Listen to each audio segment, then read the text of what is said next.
Ned Stark's last memory in life had been the roar of the crowd in King's Landing, a chorus of anger and triumph that drowned out all sensible thought. He remembered the sudden, frigid hush in his heart as ice, his own great sword, rose above him, wielded by Island Pain. Then a flash of silver, a moment too quick to be anything but final. He had kept his eyes open. He had looked out over that sea of twisted faces, some mocking, some horrified, and one or two twisted with sorrow. He had thought, in that last moment, of his children. Of Jon, who was not truly his son but had become his in every sense that mattered. Of Robb, grown into a young man who Ned prayed would be wiser than he had been. Of Sansa, Arya, Bran, and Rickon scattered across the realm in precarious circumstances. He remembered how 1,000 regrets weighed upon him heavier than any chain. Then there had been only darkness. He knew nothing of the passage of time in the dark. It was an endless void, a single-breath stasis in blackness from which awareness was absent. But at some point, it could have been days, months, or years, he felt something calling him. The darkness shuddered and parted. His own essence, scattered in the void, felt a fleeting warmth that seemed impossibly distant. Then, abruptly, he was tugged forward as if an unseen hand had seized him by the chest and yanked him out of the endless dark. When he drew breath once more, pain flooded him. The disorienting swirl of color, sound, and sensation returned with a vengeance.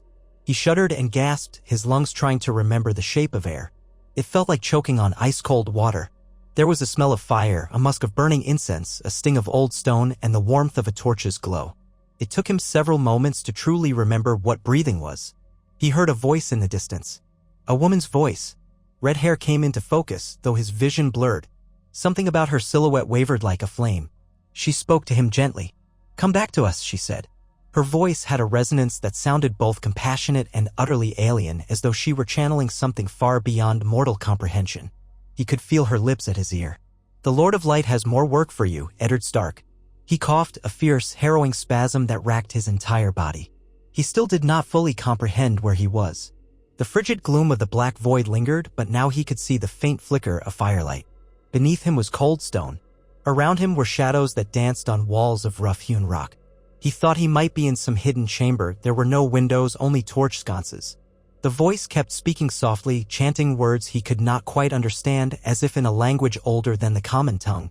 She whispered spells that seemed to vibrate in the air like the low hum of a swarm of bees.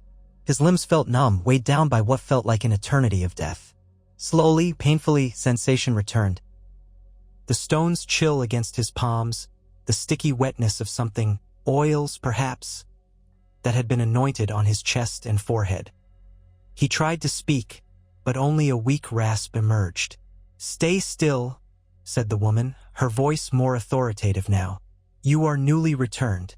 The Lord of Light's kiss is a harsh gift." A hand cradled the back of his head. A cup was pressed to his lips.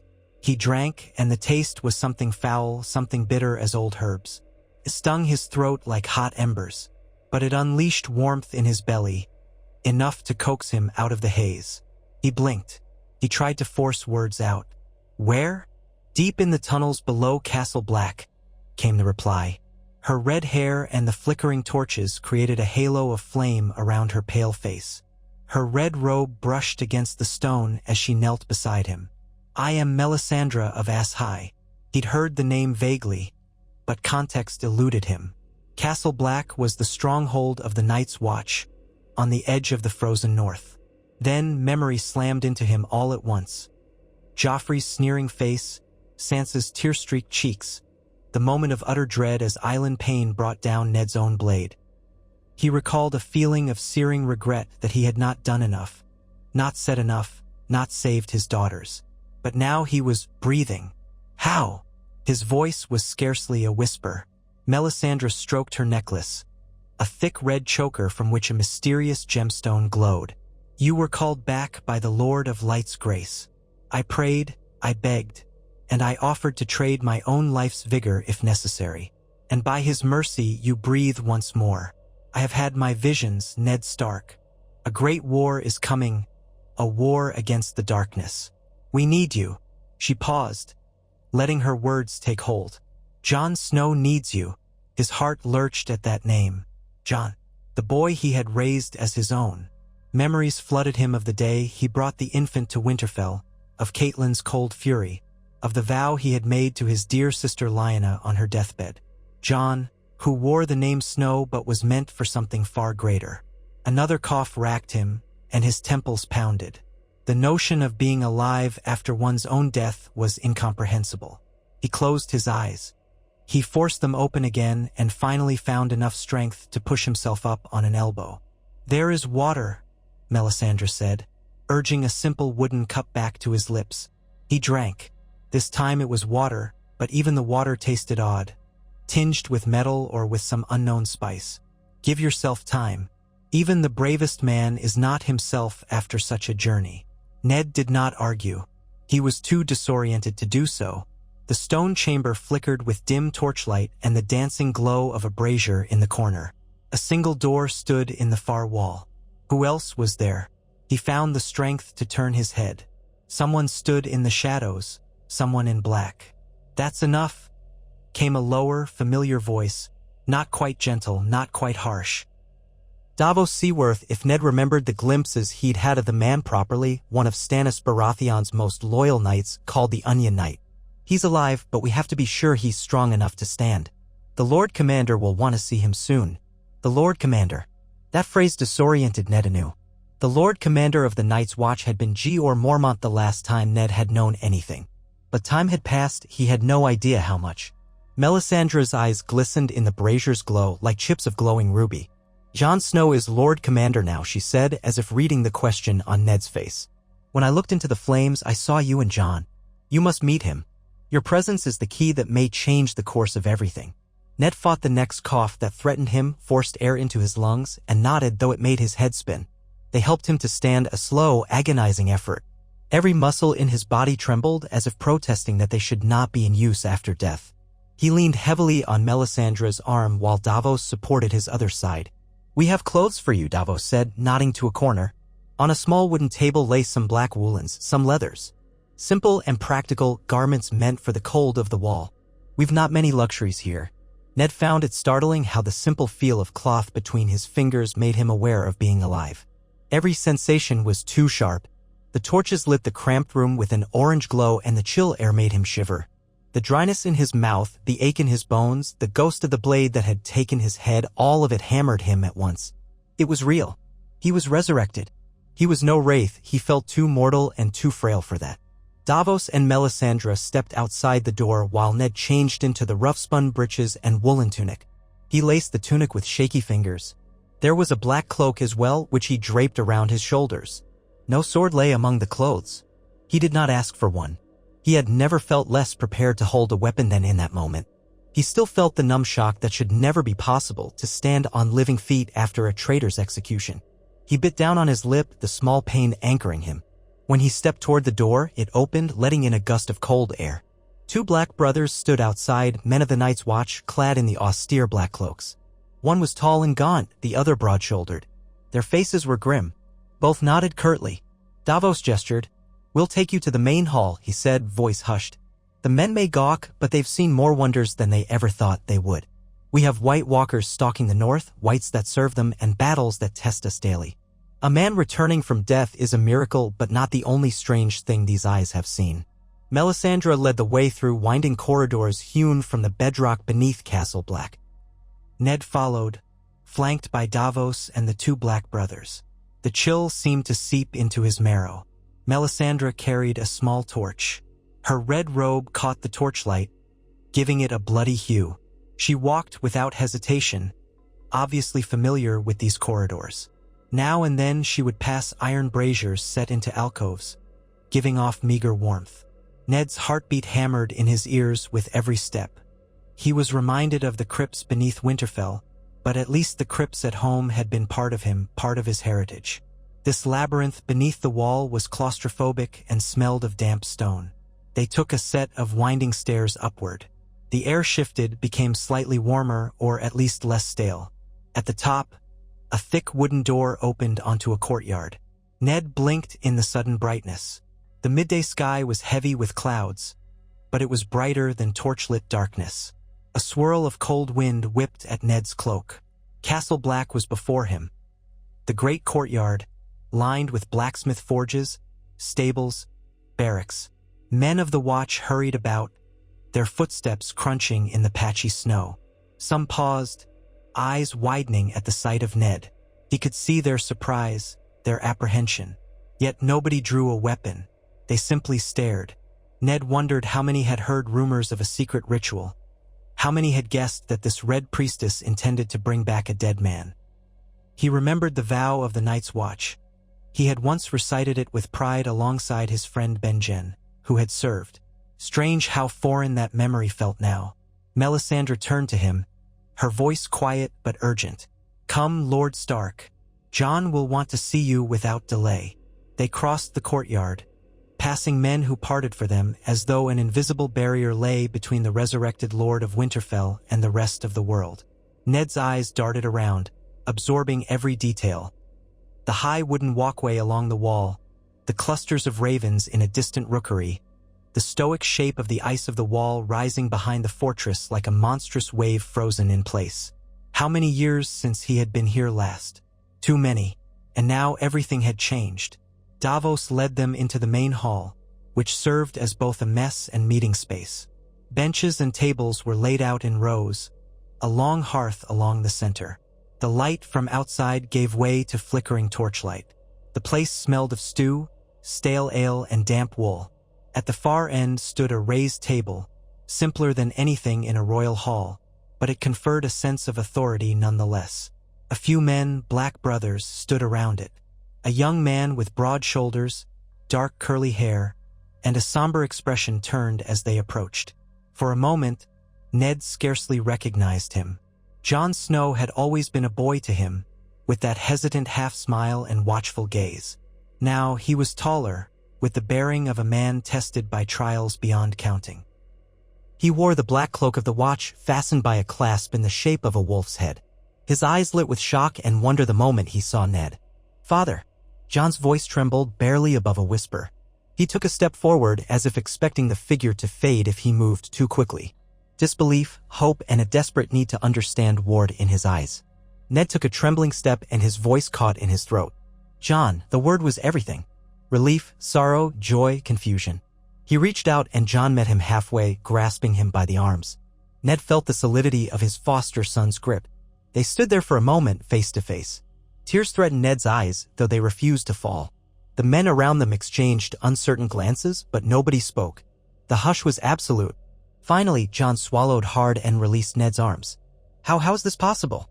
Melisandre stepped forward, her red robe whispering over the floorboards. "The Lord of Light granted me a vision, Lord Commander. I saw that Ned Stark's role in the war to come was not yet finished. I prayed and the flames answered." Jon closed his eyes.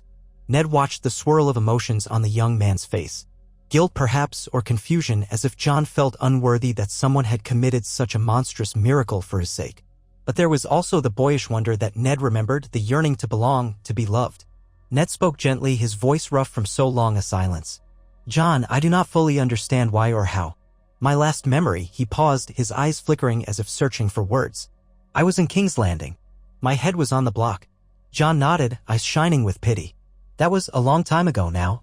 Ned tried to measure time. "How long?" "A few years," said Jon. "We have lost count of the days in a war that has no end in sight. So much has happened." Jon's voice thickened with emotion. "Robb marched south. He became king in the north, but was betrayed at the Twins. Mother was," he trailed off, eyes turning watery with sorrow. "We lost them both at the Red Wedding." Ned's chest constricted as though the breath had been punched from him. He had not dared to think of the fates of Catelyn, of Robb. But hearing Jon's words hammered the truth home. Robb, his boy, the young wolf, gone. And Catelyn, who had loved their children so fiercely. Anguish welled in Ned. He grit his teeth, struggling to remain composed. He wanted to demand details, but he could barely form the question. "Arya? Sansa?" Jon breathed deeply, collecting himself. "They live."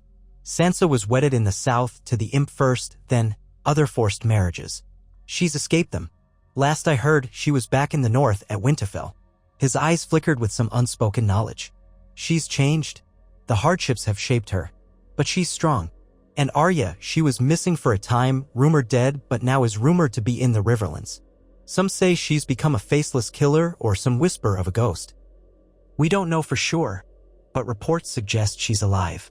Bran and Rickon were rumored dead. But it turns out Theon Greyjoy never killed them as was believed. They are somewhere beyond the wall or near it. The stories are jumbled. All these revelations battered Ned like a storm. The weight of tragedy and fleeting hope warred inside him. "My children," he said, voice shaky. He remembered them so small, perched on his knees, running through the corridors of Winterfell, sparring in the yard. Now they were scattered, battered by war and horror. Yet, if even half of Jon's words were true, some had survived. That had to be a blessing. Jon's eyes flickered with regret. "I wish I had better news, Father. We are fighting a war on two fronts. The White Walkers threaten us from beyond the wall. The realm is fractured. Winterfell itself once was under the Boltons." He hesitated, as if uncertain how to continue. "We're forging alliances to retake the North from those who would do it harm. We seek to unite the North against the undead threat." Ned's mind swirled. So many tragedies. Robb's death stung worst of all. But Ned tried to focus on the present.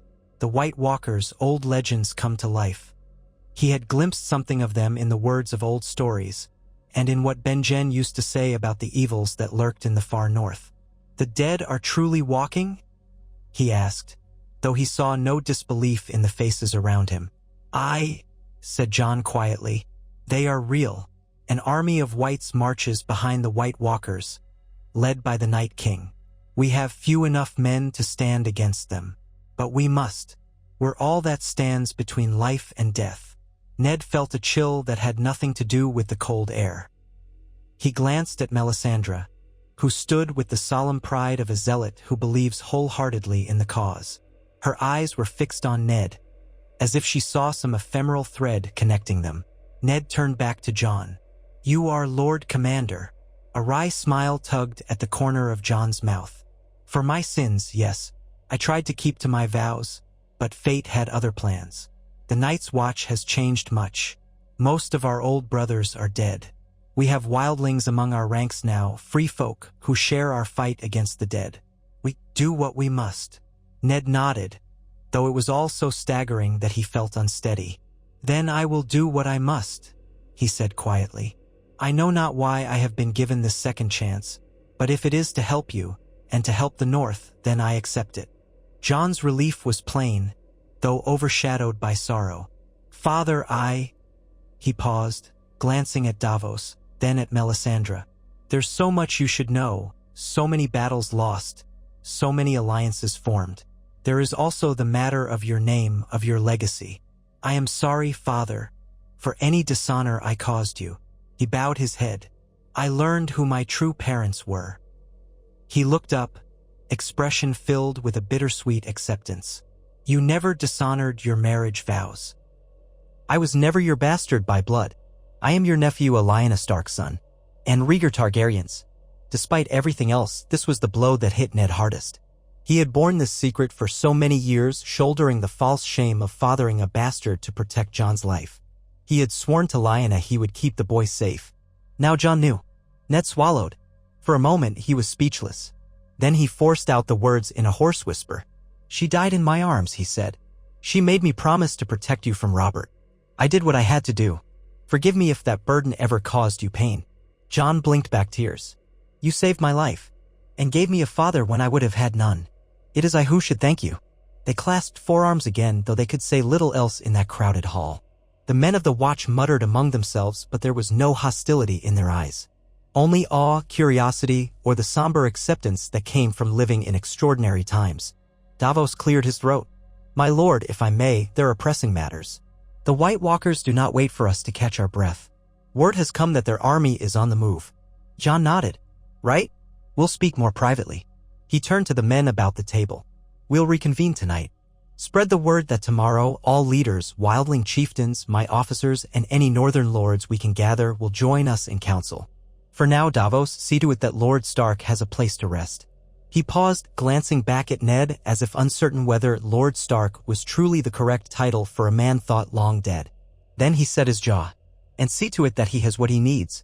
Food, warmth, time to recover." Melisandre stepped closer to Ned.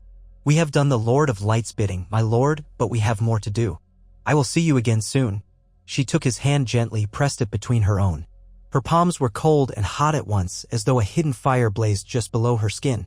Then she released him, and with a swirl of her red robes, she departed. John gave Ned one last long look, something akin to an embrace. Rest, father.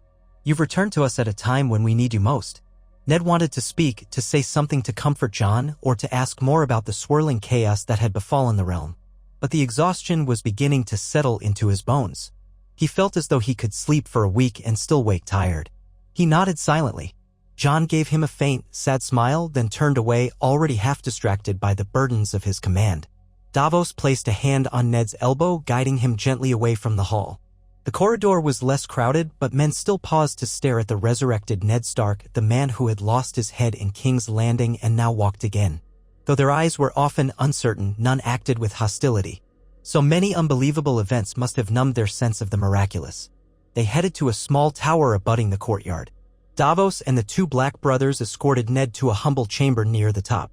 It had a narrow bed, a simple desk, a fireplace, and a small window whose shutter was cracked open, letting in the swirl of cold northern air.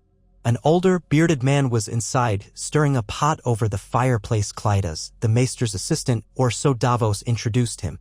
Maester Aemon had passed, Ned learned, but Clydas remained to tend to the men in matters of healing or learning. He had apparently prepared a hearty broth, which he offered in a wooden bowl to Ned. "Thank you," said Ned, voice still rough. He ate slowly. The broth was hot, tasting of onions, carrots, and salted meat. It was the plainest fare, but to Ned it might as well have been a feast. Each spoonful reawakened his senses, reminding him that he was alive. He felt gratitude, sorrow, and confusion all coiling within him. Davos gave him a nod. "Rest. The Lord Commander will send for you tomorrow. If you need anything, speak to me or the Maester's assistants. The men are curious, but they won't disturb you unless you allow it." He turned to go, paused at the door. "I fought with your son, Robb, before his downfall," he said quietly. "He was a good lad. And I served Stannis Baratheon, but when we saw the true threat, we knew where we had to stand. I am sorry for all that befell your house." "Thank you," Ned murmured. "Truly." Davos nodded and left. The Black brothers followed. Ned found himself alone in a small chamber, alive but hollow with grief. The flickering of the fireplace lulled him, and the day's swirl of revelations hammered at his exhausted mind. He sank onto the bed, setting the half-eaten bowl of broth aside, and cradled his head in his hands. He tried to imagine Robb as a king, tried to picture the Red Wedding. He remembered the boy with the wooden sword. All of it made his eyes brim with tears. He did not know how to mourn, how to reconcile his own second chance with the finality of their deaths. He slept fitfully, dreams spinning nightmares of King's Landing, of the blade, of Robb lying in a pool of blood. He saw the White Walkers, pale and inhuman, marching through swirling snow. At one point in the dream, he saw Melisandre's face float before him, chanting words of fire. Through it all, he felt the presence of something, an otherworldly force. Once or twice, he jolted awake, sweat on his brow, mouth dry. At last, morning light filtered through the shutter. He rose stiffly, ignoring the ache in his joints. Someone had left a fresh basin of water. He washed, combed out his hair with a rough comb, and found a plate of bread and cheese. The men here had so little, yet they gave him what they could. He ate, and that simple meal gave him a measure of steadiness. He made his way down to the courtyard. Men greeted him with a respectful nod. He asked after John and was directed to the council chamber, an older hall near the main keep used for planning and strategy. He stepped inside. A small group was already gathering. John stood at the head of a rough table on which was spread a large map of the northern lands. Melisandre was there, silent and watchful. Davos was there, arms folded. Tormund Giantsbane, a wildling with a huge red beard, glowered at the map as though he could burn it with his eyes. Another woman was present, tall and erect, wearing armor, Brienne of Tarth, if Ned recalled from descriptions he had once heard. Several men in black cloaks hovered, among them Dolorous Ed, who nodded in greeting. And there was Sansa. Ned froze at the sight of her. His daughter had grown. She wore simple but well-cut northern garb in gray and white, evoking the stark colors but trimmed with subtle touches of individuality that gave her a quiet, regal air. Her hair was pulled back, though a few reddish-brown locks framed her face. She turned as if sensing his presence, and her eyes went wide. She stood absolutely still for a heartbeat, then dashed across the room and threw her arms around him. "Father," she whispered, voice breaking. He caught her, holding her close. He felt her trembling. She was no longer the naive girl who once dreamed of tourneys and golden-haired princes. He could see the hardness in her eyes, the sorrow etched in the lines of her brow. But she was still his child and she was alive, and in that moment he thanked every god that had spared her. How? Sansa breathed, her voice tight with tears. I was told. He cradled her head, pressing his cheek to her temple. I don't fully understand it myself. Melisandre brought me back through her red god's power.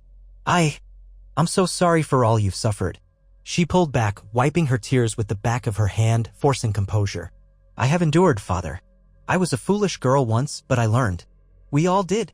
Jon told me that you were returned. I scarcely believed it. Behind her, Jon nodded gently. We wanted it quiet until we could be sure you were well. Tormund let out a barking laugh. All these Starks coming back from the dead or from the wind like bloody ghosts. Is there another hiding under the floorboards? His tone was mostly jest, though Ned could sense real tension beneath the mirth. The man was boisterous, but the wildlings had a healthy respect for the unknown. So you're the fellow who fathered these pups. Good to meet you. Ned shook Tormund's hand, finding the man's grip strong.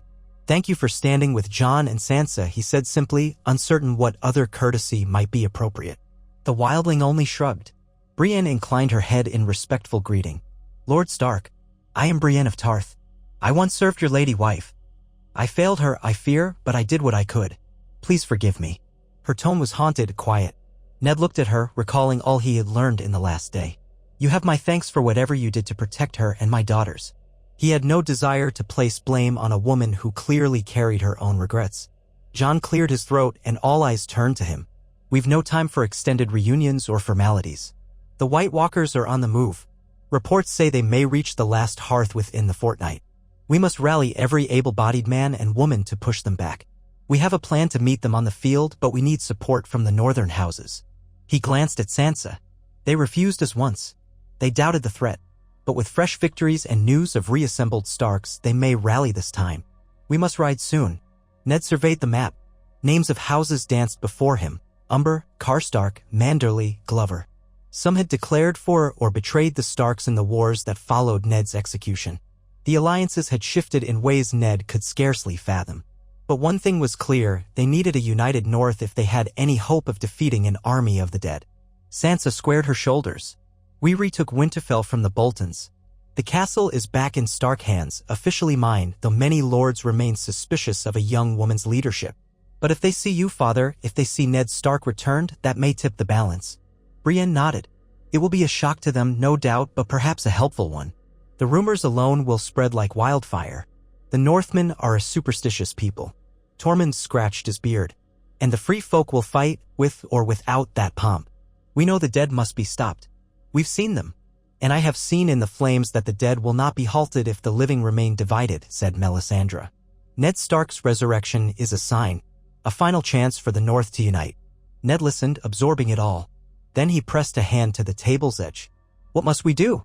Jon unfurled a smaller piece of parchment, a more detailed map of the roads north of Winterfell. We'll lead 2 columns. One will reinforce Winterfell, ensure it has enough supplies, and rally any loyal houses near the White Knife. Another column, led by me, will attempt to meet the walkers on the road to the last hearth. We aim to evacuate the Umbers if we can, bring them south, and then coordinate a defense. Father, if you're able, you should ride to Winterfell. Show yourself. Bring the houses to our cause. Ned nodded. Yet there was fear in his gut.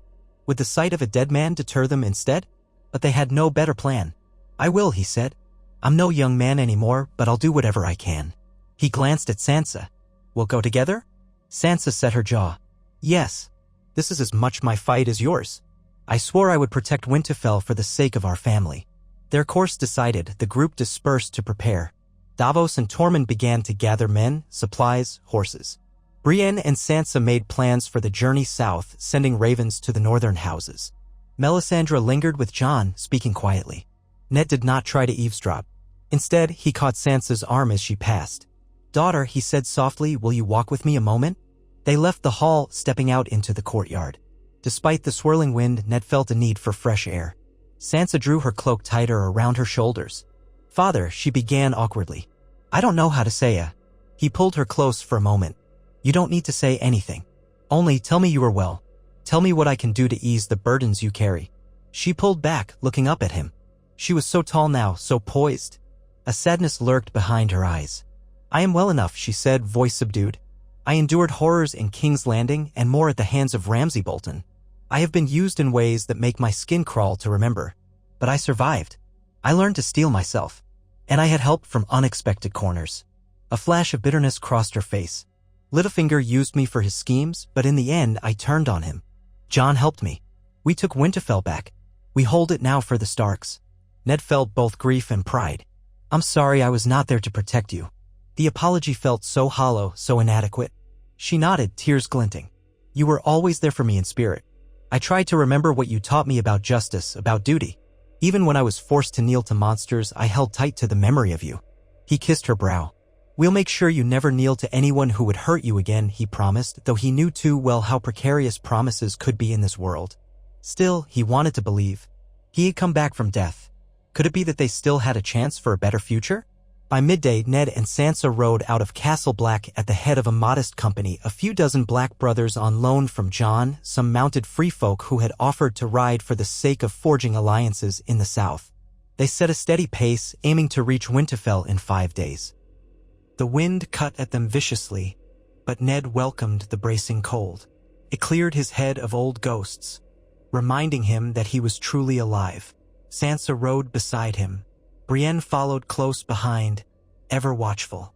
The route south was bleak and empty, a swath of snow-covered hills and forests. A few patches of fir trees stood like lonely sentinels. Occasionally they saw travelers, fleeing small folk, carts of meager belongings, refugees from further north. Most had haunted looks in their eyes. They recognized Sansa's direwolf banners or the black of the Night's Watch.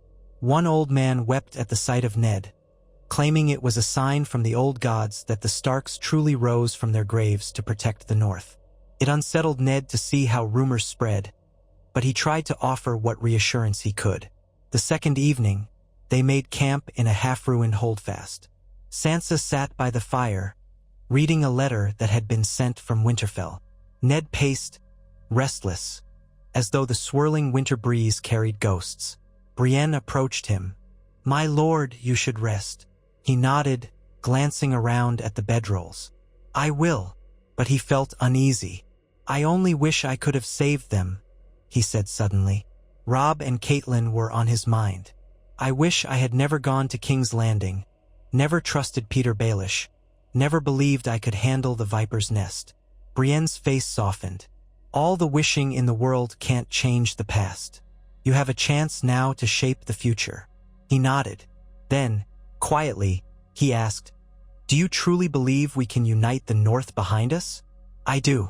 You may find that the men of the North will rally to your banner more quickly than any other. The question is whether it will be in time to face the dead." She stood, excused herself to check the perimeter, and left him with his troubled thoughts. They arrived at Winterfell on the late afternoon of the 5th day. Ned's heart pounded with anticipation as they crested a hill and saw the familiar towers rising from behind the old walls. Smoke curled from chimneys. The snow in the courtyard had been trampled by countless boots. Banners fluttered from the ramparts. The dire wolf of House Stark. Sansa's presence had restored some measure of rightful rule to Winterfell, but Ned saw the signs of war everywhere. Newly repaired sections of the wall, half-burned outbuildings. The devastation that the Boltons had wrought still lingered. The gates swung open as their column approached. Guards rushed forward, some of them the old men who had survived the occupation, some new faces. Their expressions froze at the sight of Ned. A hush fell. Then an odd murmur spread like wildfire. Ned Stark, Lord Eddard, returned. A hush weighed on the courtyard as Ned rode in. He dismounted, unsteady on his feet as the emotion struck him. Here he stood, in the place he loved above all others, in the home he had once left to protect his daughter in King's Landing. He had dreamed of returning, but never like this, not after death. The old courtyard felt eerily familiar and heartbreakingly strange. He saw a few children peeking from behind corners, wide-eyed. Servants, stable boys, soldiers, they all stopped to stare. Then, one by one, they dropped to a knee or bowed their heads or simply stood in silent shock. Sansa touched his arm lightly. "Welcome home, father," she whispered, tears shining in her eyes. Then she turned to address the gathering throng. "Bring hot food, warm beds for our riders. Summon the stewards. We have plans to make." A woman with a lined face and graying hair stepped forward, tears streaming down her cheeks, her voice trembling. "My lord, we never thought. We never dared to hope." Ned recognized her as an old steward who had once served in the kitchens, but he could not recall her name. He placed a gentle hand on her shoulder. "It's good to see your face again," he said. "All of you, thank you for your loyalty." He felt stilted, too formal, but emotion swelled in his throat. The woman beamed through tears. "The Starks have returned in truth. The North shall endure." A wave of hope seemed to sweep over the crowd. The Boltons were gone, the rumored horrors of Ramsay's cruelty a memory. Now Ned Stark, who had once been the honorable warden of the North, stood here once again, living proof of wonders. Even the wind seemed to pause. Brienne directed the guards to organize the stables, while Sansa and Ned headed inside. The great hall was warmer than he expected, though the stone walls still carried the chill of winter. A large hearth blazed at one end, and new tapestries had been hung. Ned recognized one depicting the union of House Stark and House Tully, though it bore scars of singed edges. Sansa escorted him to the Lord Solar. Once it had been his own sanctuary, with a large window overlooking the training yard. He stepped inside and paused. The old furnishings had been replaced or repaired. Dust motes floated in the dim light. He set a hand on the table. Everything felt so close to the edge of dream. The last time he stood here, it was just after Robert Baratheon had come north to name him Hand of the King. So many tragedies had sprung from that fateful visit. A soft knock on the open door drew his attention. Maester Wolkan stood there, an older man who had replaced Luwin. Wolkan bowed with great respect, though he seemed half in shock. "My lord, what an honor. We never thought. If there's anything you need, anything at all, you have only to ask." Ned acknowledged him quietly. "Thank you, Maester. For now, just your counsel. We will have a war council soon, and I would rely on your knowledge of recent events." "Of course." Wolkan left to gather whatever records might be needed. Sansa walked to the window, gazing out at the courtyard. "I was scared to come back here after all that happened. The memory of Ramsay's cruelty, the bodies in the yard. But once I stood under these walls, I knew Winterfell was my home. I had to rebuild it piece by piece." She turned, face set with quiet determination. "Now we must gather the Northern Lords. Jon has ordered us to rally them. Your presence will be the final push that sways them." "I know it."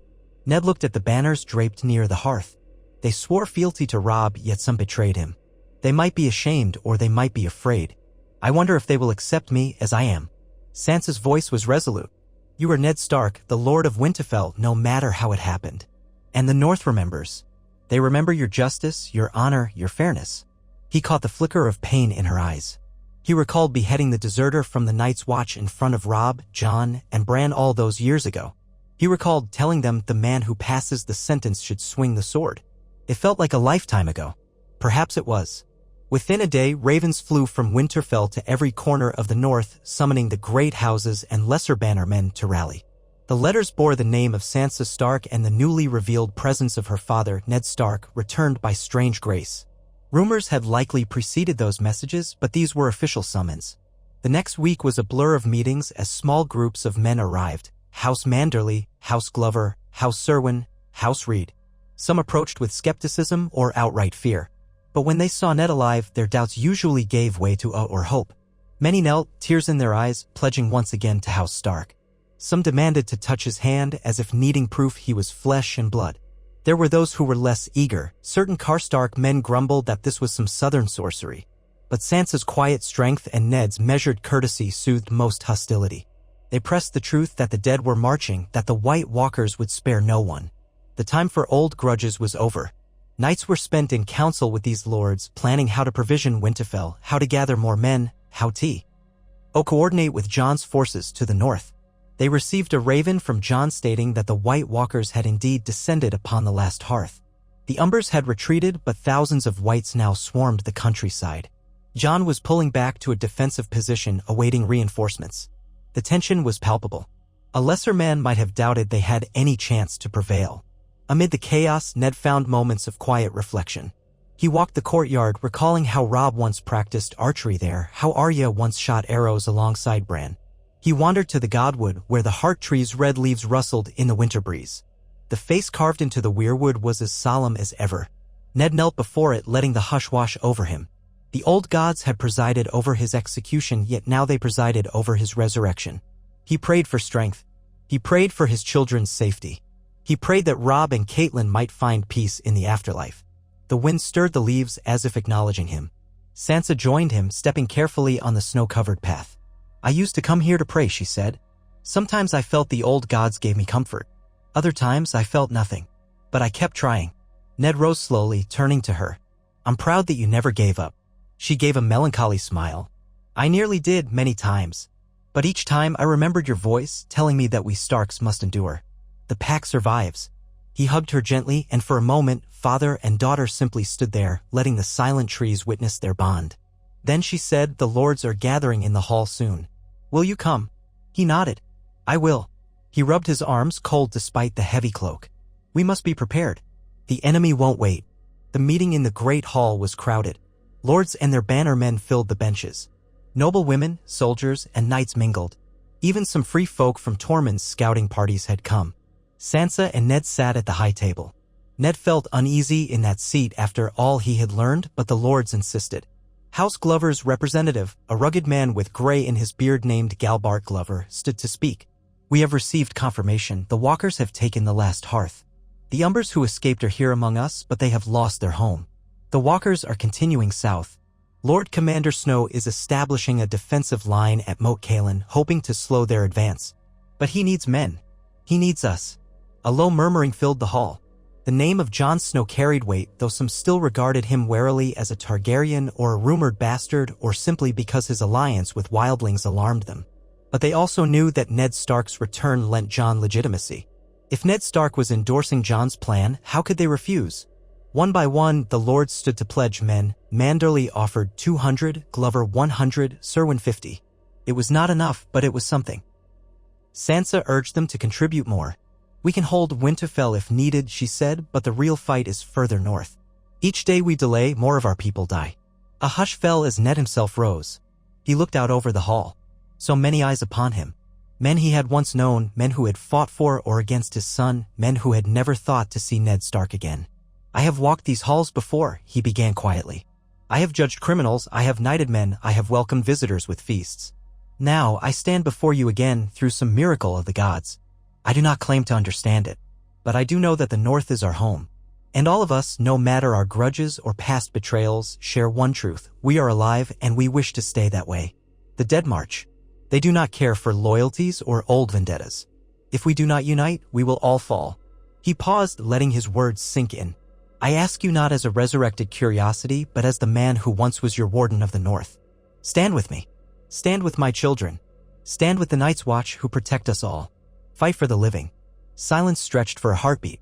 Then Manderly rose heavily to his feet.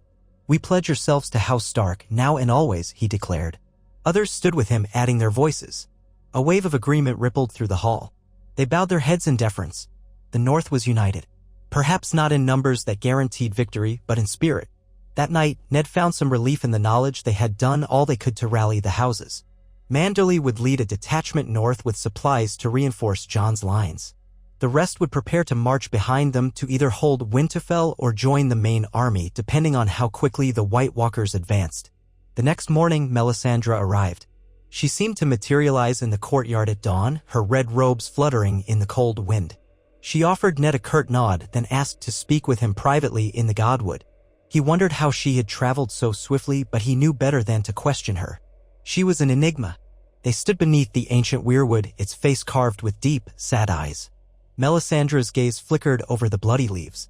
"The Lord Commander rides to meet the dead," she said. "He will need your help on the battlefield soon. Your words have united the North, but do you truly believe we can stop this tide?" Ned frowned. "I have to believe it. We have men, we have steel, we have the fortress of Winterfell, we have the combined might of the Free Folk and the Watch. It must suffice." She smiled grimly. "And we have fire. The White Walkers fear the flame. I have seen glimpses of the battle yet to come. I see shapes in the flames, dead men in stark colors, swirling snow-stained red, dragons overhead. She paused, studying him. I do not know how it ends, Lord Stark. My visions are clouded, but you are central to it. We have done the unthinkable by bringing you back. The stakes could not be higher. He did not ask her about the dragons, though the mention of them startled him. He had heard rumors of Daenerys Targaryen across the sea, but did not know the details. Instead, he asked the question that gnawed at him. Why me? She regarded him with those eerie red eyes. Because when the world needed men of honor, you were among the few who stood. Though your body died, your spirit remained strong. When I knelt before the flames, I saw your face. The Lord of Light told me you must return, for your part was not done. Perhaps it is the father's love you hold for Jon Snow, Aegon Targaryen, that will tip the balance. Or perhaps it is the loyalty you inspire in the Northern Lords. Or perhaps you must slay a particular foe. I do not claim to know precisely why. Only that you are needed. Ned thought of Robb, of Catelyn. What if the same power had been used to save them? But he knew it was a futile longing. They were long gone, and the magic that animated Ned's body was a rare, unpredictable force. He nodded to Melisandre, not trusting himself to speak.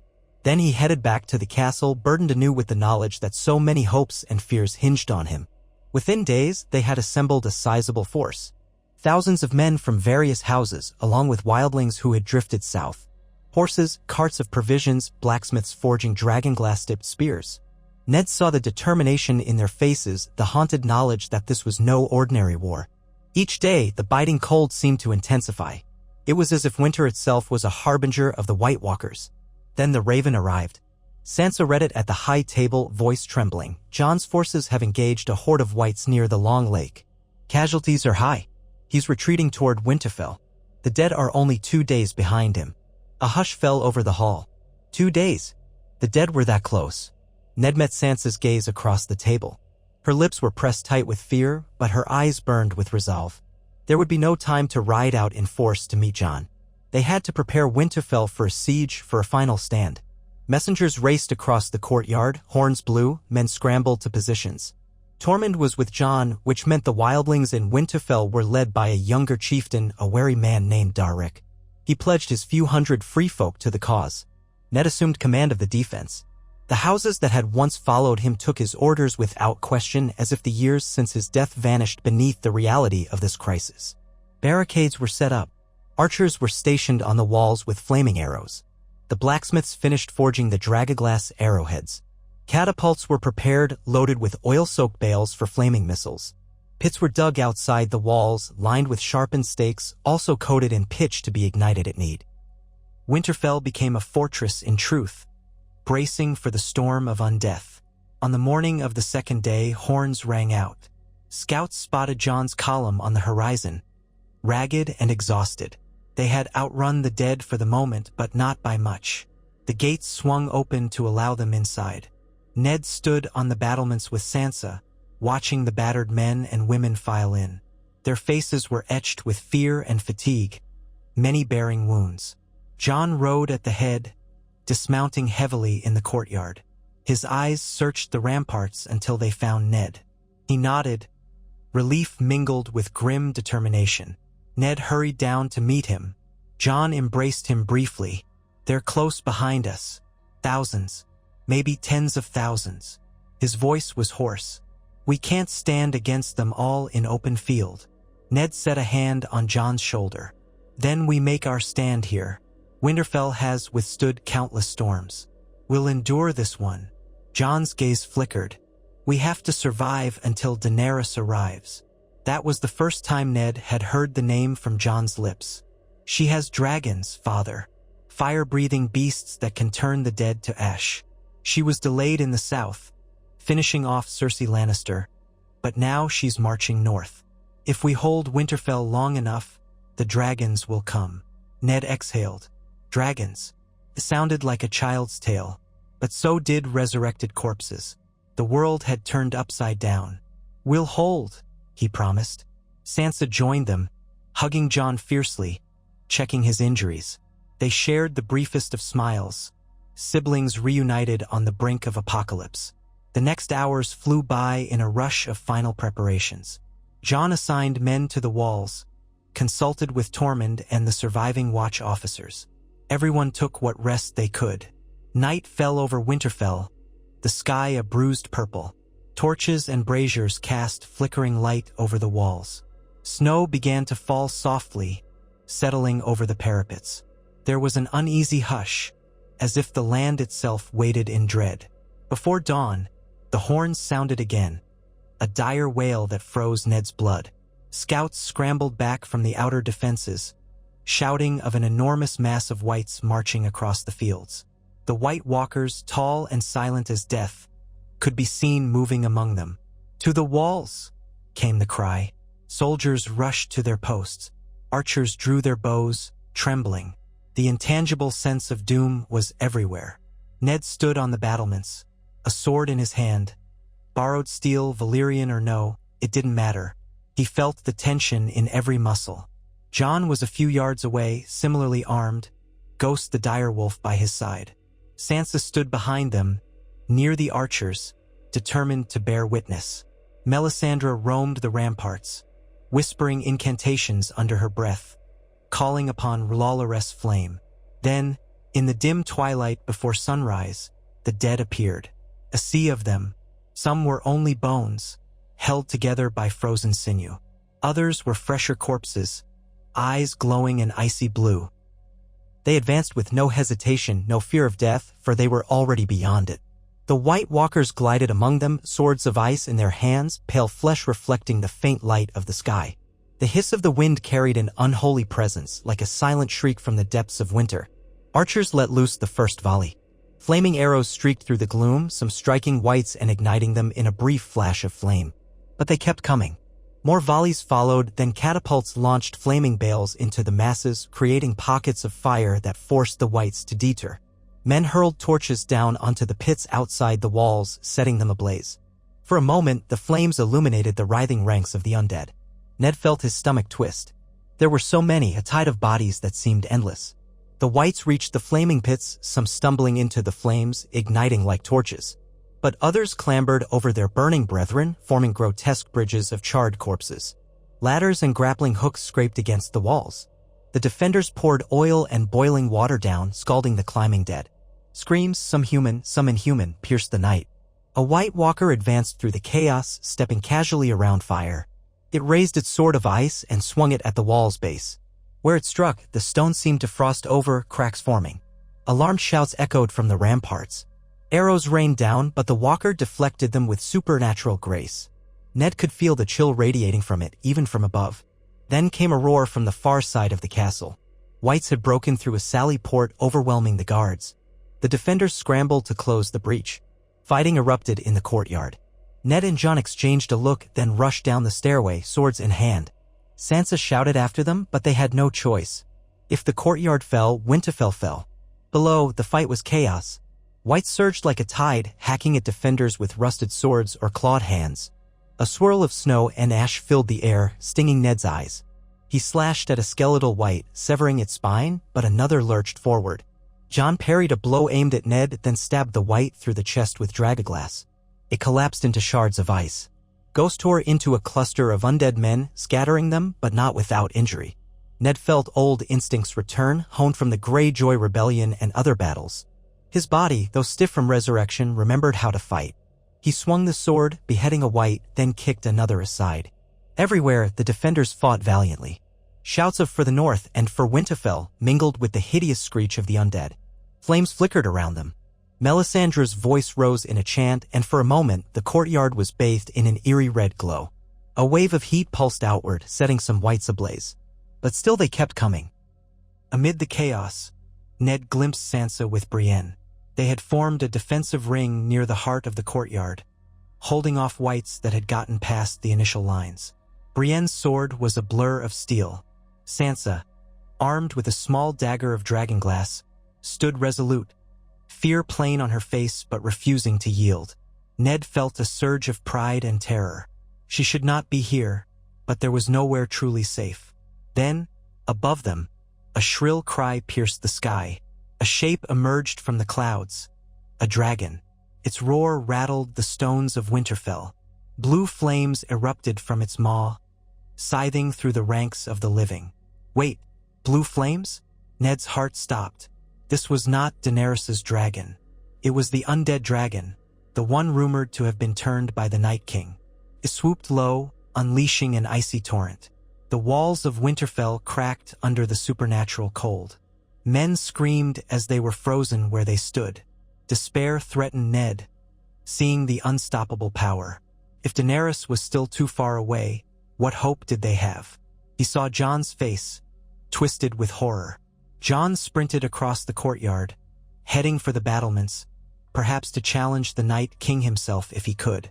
Ned desperately parried another White's blow, then followed, unwilling to let Jon face that terror alone. They climbed to the upper ramparts where the Night King himself stood, tall and pale, watching the carnage. The undead dragon circled overhead, clearing a path with blasts of icy flame. Snow whipped around them, a storm conjured by the Night King's presence.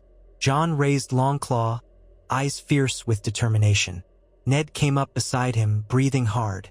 The Night King tilted his head, as if amused, and raised one hand. In a horrifying instant, the dead men littering the ramparts twitched and rose again. Some were men Ned recognized, men who had just fought and died to defend Winterfell. Now they stood with icy blue eyes, turning on their former brethren. A cold dread seized Ned's heart. He slashed at one reanimated soldier, once a Glover man, and felled him. Jon charged the Night King, sword raised high. Their blades clashed, Longclaw meeting the Night King's icy spear. Sparks flew. Jon pressed forward, but the Night King was impossibly strong. He flung Jon back with a single blow. Ned rushed in. The Night King swung at him, but Ned ducked beneath the spear, hacking at the creature's side. It was like striking solid ice. A spiderweb of cracks spread over the Night King's armor, but he did not fall. With an inhuman hiss, the Night King backhanded Ned, sending him sprawling across the frosty stones. Jon leaped forward again, fury in his eyes, trying desperately to land a killing blow. The Night King twisted, a blur of motion. Longclaw's Valyrian steel carved a gash in the walker's chest. The Night King recoiled, expression momentarily registering alarm. But that alarm shifted to malevolent determination. He knocked Jon aside, smashing him into the battlement wall. Jon crumpled, dazed. Ned struggled to his feet, pain flaring in his ribs. The Night King advanced toward Jon, spear raised, aiming for a final strike. Terror for Jon ignited Ned's resolve.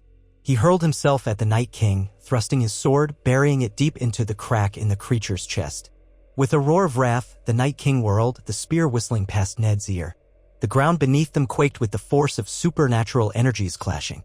For a heartbeat, Ned and the Night King locked eyes, blue, fathomless, ancient hatred against Ned's tired but unyielding determination. Then the Night King shattered. He exploded into a cloud of icy shards. A wave of cold whooshed outward, knocking Ned back once more. He fell hard against the stones, vision swimming. He glimpsed the courtyard below where the Whites froze in place, then collapsed in heaps of inert flesh and bone. The undead dragon overhead let out one last shriek and spiraled away, crumbling into an avalanche of icy scales. Dawn's first light broke over the ramparts in that moment, as if heralding a new day. Gasping, Ned turned his head to see Jon stirring, battered but alive. The entire battlefield was silent, save for the moans of the wounded. The army of the dead was vanquished, at least for now. The Night King was no more. Men in the courtyard began to cheer, though it was a ragged, half-disbelieving sound. A wave of relief and heartbreak and exhaustion rippled through every survivor. Sansa rushed forward, tears in her eyes, calling for Jon. Brienne rallied the remaining guards to ensure no pockets of Whites still stirred. Melisandre stood near a brazier, eyes closed, a single tear running down her cheek, perhaps gratitude, perhaps sorrow. Ned managed to push himself up, leaning on the remnants of the battlement. He saw Jon staggering to his feet. They locked eyes, father and foster son, each battered, each saved by the other in that final moment. Jon stumbled over and helped Ned stand. "You finished him," Jon murmured. "Together," Ned rasped. "We did it together." A hush fell across Winterfell as the sun rose. The yard was littered with corpses, both the living who had fallen and the now inert husks of the undead. Blood stained the snow. Smoke and steam drifted on the cold wind. But they still stood. The North had endured. Sansa raced up to them, relief breaking across her face. She embraced Jon, then Ned. "We won," she whispered, as if not daring to believe. She looked out over the piles of shattered dead, the sudden stillness. Ned let out a trembling breath. "We did," he said. "For now." They all knew more trials might come, Daenerys' arrival, battles in the south, the question of who would rule the Seven Kingdoms. But the White Walkers were beaten here, thanks to the improbable union of mortal wills, to the stand at Winterfell, and to the man once beheaded who returned to swing a sword in the North's darkest hour. Ned Stark closed his eyes for a moment, feeling the warmth of the sun on his battered face. In that ray of light, he thought of Robb, of Catelyn, of all those lost. He silently hoped their spirits found peace knowing House Stark still stood, that the North still had a future. Then he opened his eyes, turning to help the living tend the wounded, to comfort the grieving, to rebuild once again. Honor, duty, family, they guided him still in this strange second life. And so, shoulder to shoulder with Jon and Sansa, Ned Stark walked back into the castle's heart, determined to shape the dawn that had broken over Winterfell, to ensure that it brought hope, not more despair. He was alive. He was needed. And for the North, for his children, he would stand until his final breath, however many days or years the gods might grant him. Ned Stark leaned against the fractured stones of Winterfell's ramparts, breathing hard in the pre-dawn chill. His ribs ached from where the Night King had struck him, but the pain was distant, overshadowed by the roar of victory in his blood. The whites lay in crumpled heaps within and beyond the walls. The White Walkers, once so fearsome in their silent malice, had burst into ice shards upon their master's fall. The ghastly dragon with its eerie blue flames had likewise crashed into fragments in the field to the north. Dawn's first light gilded those broken pieces, giving them a strange, crystalline beauty. All around him, the survivors stared at one another. It was as though no one quite believed they had lived through the night. An exhausted hush clung to them, broken only by ragged breathing, the creak of twisted beams, the groans of the wounded, the crackle of dying fires. Some men slumped to the ground, trembling. Others clutched each other, tears forming tracks through soot-streaked cheeks. A few let loose cheers or roars of triumph as the reality sank in. Ned pushed himself upright. His vision momentarily wavered. It felt as though every drop of blood in his body demanded rest. But a lifetime of discipline, both in matters of warfare and duty, urged him onward. He carefully sheathed the sword he had used to land that fatal blow on the Night King. The poor blade, chipped and half-frosted, looked as though it might snap the next time it met steel. He'd never known a foe so unnaturally strong. Nearby, Jon Snow, or Aegon Targaryen, as Ned still struggled to acknowledge, placed one hand on the stone parapet for balance. His breath came quick, each exhalation steaming in the cold. Despite the bruise darkening the side of his face, he forced a grim smile when his eyes met Ned's. For an instant, they shared the bond that had been tested beyond mortal limits. Father and foster son, allied in purpose and blood, having just confronted an evil that threatened all life. Sansa's voice echoed up from below. "Jon, father." She stood in the courtyard, hair windswept, cloak caked with ash and frost, her face lined with tears. Brienne of Tarth supported her, battered armor spattered with gore. Sansa lifted a hand, calling them down. The relief in her eyes radiated upward, warming them more than any dawn sun could. Jon inhaled. "We should see to the wounded." His voice was raw, reflecting nights of forced marches and a final desperate battle. "We'll have to count the dead. We must give them the honors they deserve." "Yes," Ned agreed quietly. An entire generation of Northmen and free folk had fought and bled to secure this moment. He would not let them lie forgotten in the blood-soaked snow. They descended from the ramparts, picking their way through a narrow spiral stair. The stones were smeared with patches of ice and blackish stains where men had fallen. At the bottom, a cluster of survivors parted to let them through. Ned recognized the solemn, grime-streaked face of Galbart Glover, who bowed stiffly, voice quavering. "My lord, you saved us all." Ned shook his head. "We saved one another." He offered a hand to Glover, who gripped it with fierce gratitude. Then, Ned moved on, letting men pat his shoulder in silent thanks. He heard them whisper in awe. Ned Stark, dead once, but living now, had slain the Night King. The rumor flitted around, fueled by the wild intensity of the night, taking on the color of legend even as the sun crept over the horizon. Jon called for healers, for water and bandages, for litters to carry the gravely injured into the Great Hall. That hall had seen so many transformations since Ned's youth. Weddings, feasts, funerals. Today, it would become a triage center, a place of both heartbreak and relief. Soldiers, stewards, wildling spearwives, and Maester's helpers bustled about, searching for survivors, attempting to identify the fallen.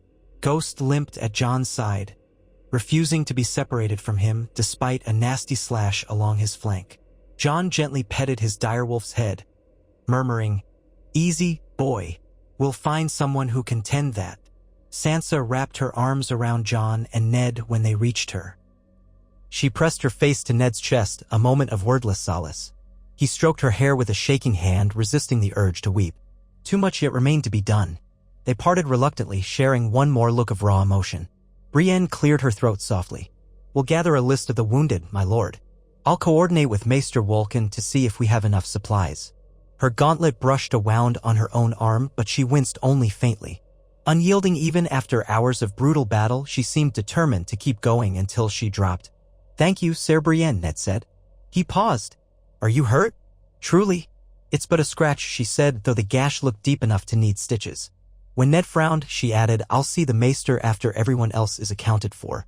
Sansa placed a hand on Brienne's uninjured arm, sharing the kind of firm compassion Ned remembered from Catelyn. Brienne allowed herself a moment's rest under that touch, then moved off to do her duty. Ned and Sansa guided John toward the great hall where a line of makeshift cots already formed. Men moaned or stared blankly at the rafters, each in various states of shock. A few women tended them, wildling spearwives who had come south with Tormund, and the occasional steward's daughter pressed into service. Bowls of boiling water, cloth bandages, leftover wine for cleaning wounds. It was all they had. The smell of blood hung in the air, thick and iron-heavy. Melisandre hovered at the far end, kneeling beside a dying man. The Red Priestess had not removed her robe or gloves, but she looked exhausted, her face drawn. She prayed softly, one hand pressed to the man's brow. When she sensed Ned's presence, she lifted her eyes. They flickered with something like relief. Perhaps she was grateful that the Lord of Light's design for Ned to strike down the Night King had succeeded. But Ned saw no triumph in her expression, only sorrow for the countless dead who would never hear a prayer again. She turned back to the man, continuing her murmured supplication. It was not a resurrection she sought now, maybe she was simply offering comfort in his final moments. Sansa found an unoccupied bench for Ned and John, and they sank onto it gratefully. The wooden seat groaned beneath their weight as if sharing in their fatigue. Sansa signaled a nearby servant, who brought them cups of water. Ned gulped his down, ignoring the metallic taste. Hours of frantic fighting had left him dry as dust. "All those men," John said, voice quiet, eyes on the line of wounded. Some would never open their eyes again, though their chests still rose and fell. "We lost so many, Father." Ned set the cup aside. "We did." He found it a small mercy that it was not worse. Once he had imagined that if the walkers truly broke through, not a living soul would remain. But we saved many more. We gave the North a fighting chance. He surveyed the room, thick with the living who still drew breath. John's jaw tightened. "We have to see that it wasn't in vain. This war, it isn't only about surviving the night. We must decide what comes next." Footsteps approached, soft, measured. Sansa turned. Ser Davos Seaworth stepped forward from the side of the hall, his face etched with relief and weariness. "Your Grace, or my Lord Commander, or whichever title you prefer these days," he said gently to John. "Is it over?" John stood, wincing. "It's over for now," he replied. "We can't be certain if some stray whites remain, but without the Night King, they should crumble soon enough. We'll send scouts to search the region just in case." Davos rubbed the stubble on his chin. "Blessed relief. I've seen enough walking corpses to last 3 lifetimes. He dipped his head respectfully to Ned. "Well struck, my lord. You and John have the thanks of every living being in Westeros." Ned shifted uncomfortably under such praise. "We owe thanks to everyone who stood on these walls. And to Melisandre in some twisted sense. Without her call to bring me back, the outcome might have been very different." Sansa nodded. She too had grown used to small gestures of humility even in the midst of epic events. "We'll not forget any who fought," she said. "As soon as the wounded are stable, we'll gather to discuss how best to rebuild and how to meet Daenerys Targaryen if she's indeed on her way." At the mention of Daenerys, Davos glanced around. Her ravens said she'd come north after dealing with King's Landing. "She has 2 dragons, as I understand it, and an army of Unsullied and Dothraki. We're going to have a rather large set of guests if they show up now." John gave a short, humorless laugh. "Better late than never. We needed her earlier." But at least the White Walkers are gone. He let out a long breath. Now we face the living. That can sometimes be even more complicated. Sansa's eyes narrowed thoughtfully. Perhaps we should not judge her too harshly. She's crossing half a continent. If the rumors of Cersei Lannister's final stand are true, she may have faced difficulties of her own. But yes, there will be politics. We must be careful. Ned closed his eyes for a moment, feeling a surge of old memories. The last time Targaryens had threatened the realm, it was during Robert's rebellion. He had stood beside Robert Baratheon, never dreaming that one day he would fight alongside a Targaryen in the form of his own foster son. Life had changed so drastically. Could Daenerys Targaryen be reasoned with? If she was anything like her father, the Mad King, it would be a precarious alliance. But Jon seemed to believe in her. Perhaps it was only fair to withhold judgment until he met her himself. Sansa lightly touched Ned's shoulder. You should rest. Both of you should. Let the Maester see to your injuries. There's no need to decide everything at once. Jon glanced back at the ragged line of injured men. Aye, but not yet. We'll help however we can. Send me where I'm needed. I'll not lounge about. Sansa's mouth tightened. Ned, too, recognized the stubborn set of Jon's jaw. But the need was dire, so Sansa relented. Very well, she said softly. At least drink some more water and let the healers bind your wounds properly. Then do as you must. Ned tried to rise, but his battered ribs sent spikes of pain along his chest. He hissed through his teeth. Sansa gripped his arm. You, father, truly need a healer, she insisted, more firmly than before. You can't help if you collapse. He recognized the steel in her tone, Catelyn's tone, when she was not to be argued with. Reluctantly, he nodded. I'll go, he agreed. In truth, he felt half blind with fatigue, and the ache in his side had grown steadily worse. He let Sansa guide him to a quieter corner of the hall, where Maester Wolkan and his assistants were dashing from cot to cot. The Maester took one look at Ned and blanched. My lord, you've a bruise covering your left flank, and that could be broken ribs. Let me see. Gingerly, Wolkan pressed. Ned fought not to flinch. I fear they're cracked indeed. Lie still. I'll fetch bandages. Ned eased onto a cot, though he felt odd doing so while men around him bled from mortal wounds. The memory of his own death hovered like a ghost. He had no right to complain about bruises, yet the pain was sharp enough to make him breathe in shallow gasps. Sansa lingered, pressing a fresh water skin into his hands. Drink, she ordered gently. Then she softened. I'm glad you're here, she added. This could have gone so differently. Ned's grip on the waterskin tightened. It still might have, if not for luck and 100 small acts of bravery. He exhaled, letting exhaustion wash over him for a moment. Thank you, my girl, for believing in me when I came back, for trusting that a resurrected father could still be your father. You had every right to doubt. Her eyes glistened. I never doubted. I was only afraid to hope. He gave her a wan smile. She reached down and squeezed his hand, then drifted off to help the others, leaving him with the Maester. Wolkan's spidery fingers worked quickly, wrapping linen bandages around Ned's torso. The pressure was a relief, bracing him enough that he could at least breathe without agony. Exhaustion settled on him in a slow wave. He was drifting in and out, half aware of the bustle around him. Men argued about how to shift the worst cases to cleaner quarters. Others wept quietly over fallen friends. The acrid smell of burnt flesh mingled with the pungent odor of blood. He reminded himself that this was victory, yet it felt as harrowing as defeat. At some point, he must have dozed, because the next thing he knew, a thin ray of morning sun was slanting through the high windows of the great hall, and the roar of fires outside had receded to a distant crackle. He blinked, wincing at the stiffness in his ribs.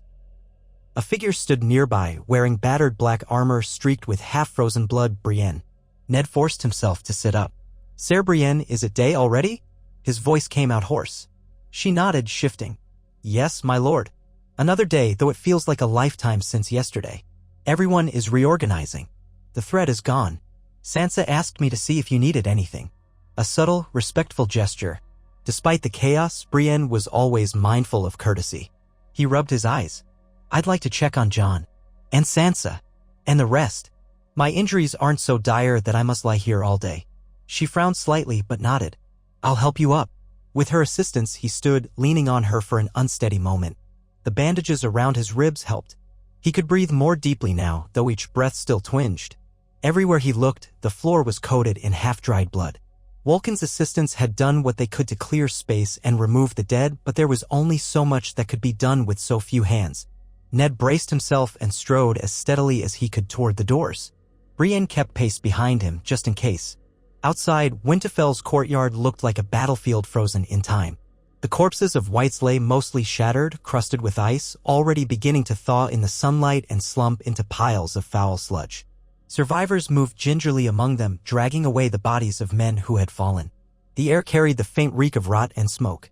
That smell would linger in these stones for months, if not years.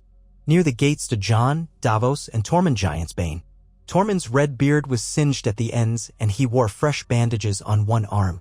Despite that, he was gesticulating wildly, describing something about the night's battle.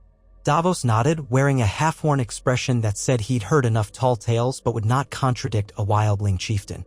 Jon wore his exhaustion openly. When he saw Ned approach, he inclined his head, relief crossing his features. "Good to see you upright, father," Jon said. "How are you feeling?" "As well as can be expected." Ned paused, glancing at the piles of white remains. "How goes the cleanup?" Tormund spat. "Messy. These damned corpses reek something awful in the thaw. We'll burn what we can, bury or toss them in pits outside the walls. At least the ones that are left.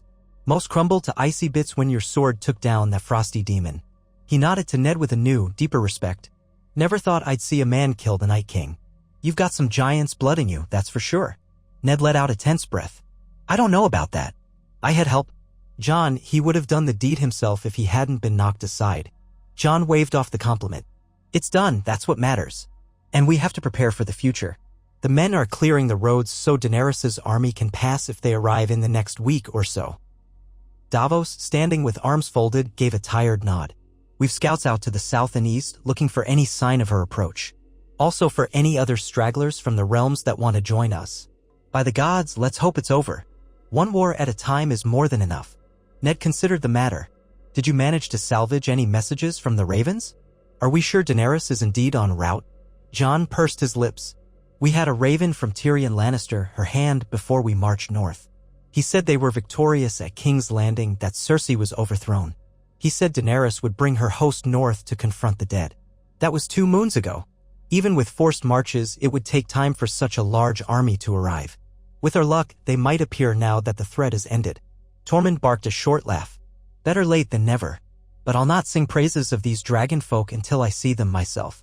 He scratched at the remnants of his beard. "That said, we could use any help they might bring in burying the dead." Brienne cleared her throat softly from Ned's side. "My lord, Lady Sansa said we should gather in the Solar at midday to discuss the next steps. She wants a final count of casualties and supplies. If you or Jon..." Jon waved a hand. "We'll be there. I'll send what men I can to keep watch on the perimeter. Tormund, would you like to oversee the disposal of the wights beyond the walls? The free folk know how to handle corpses in the freezing cold, I hear." "Aye, we do," Tormund grunted. "We'll have a pyre going soon that'll be seen in the next kingdom." With that, Tormund ambled off. Davos, after exchanging a few final words with Jon, went to speak with the Black brothers who had accompanied him from Castle Black. Ned turned to Jon. "What do you need from me, son?" Jon pressed his lips together and thought.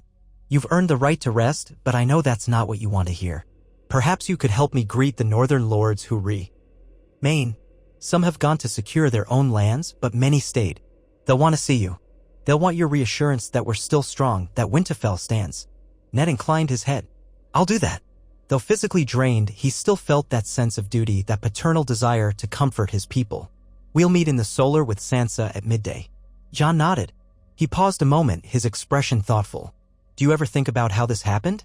You alive again. Do you feel the same man? Or different?" Ned's mouth tightened. "I feel older. Wearier. But the love I have for you and for my children is the same. My sense of duty remains. My regrets remain too." He paused, meeting Jon's gaze. "Part of me wonders if I should be in the grave with Robb and Catelyn. Yet if I can help you, if I can protect the North, perhaps this is a second chance worth taking." Jon's eyes warmed with compassion. "You saved all of us last night. I think that's reason enough."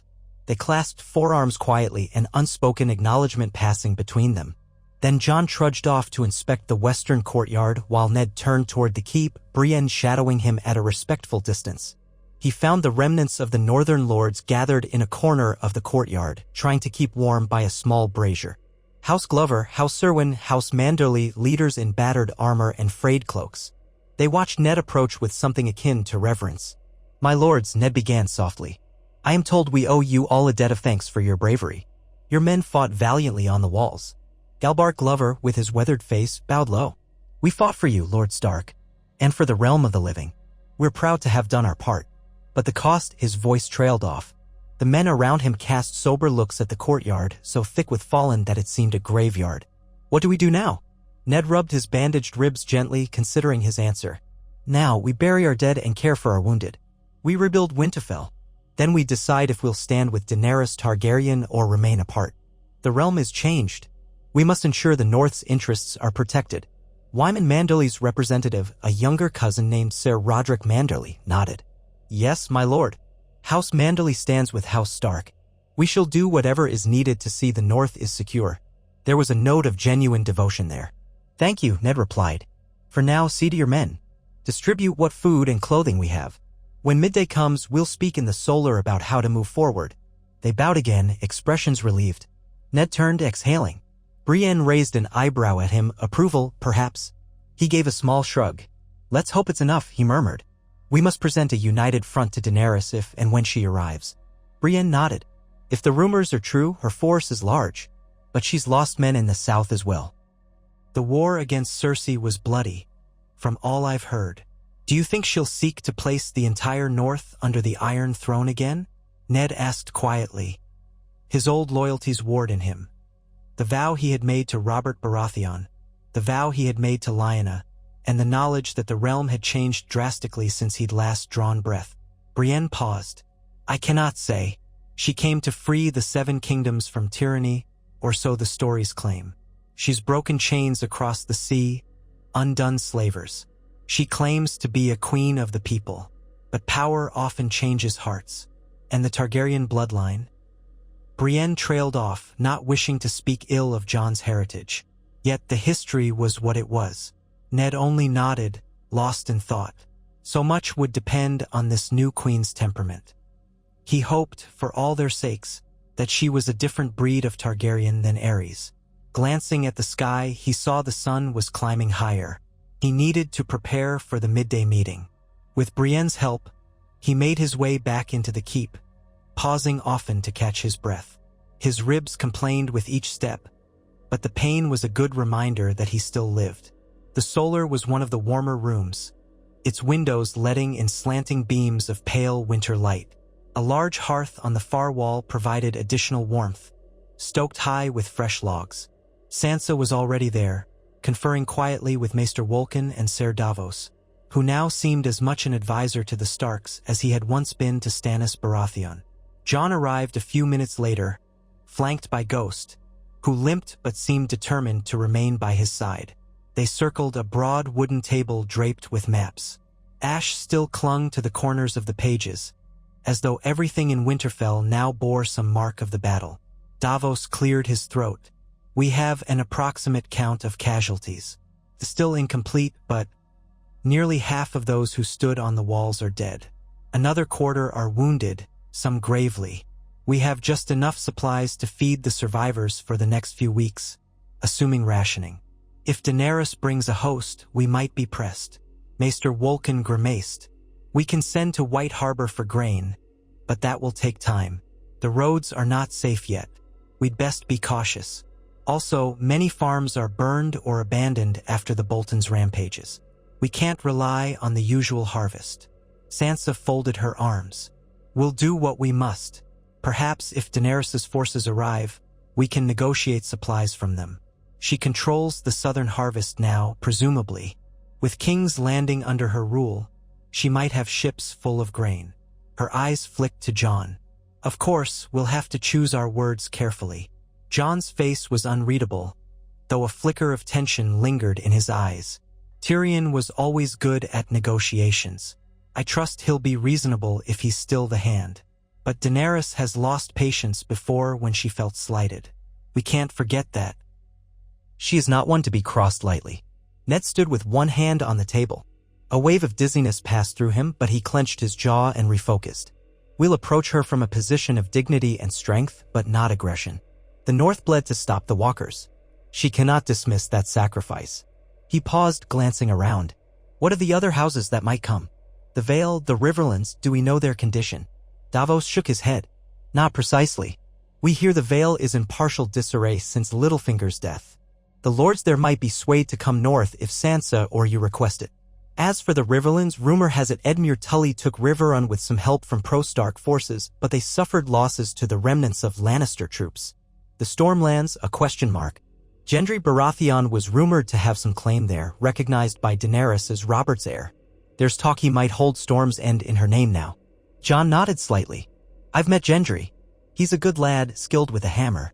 If he truly holds Storm's End, that might be an alliance worth cultivating. For now, though, that's all speculation. The key is Daenerys.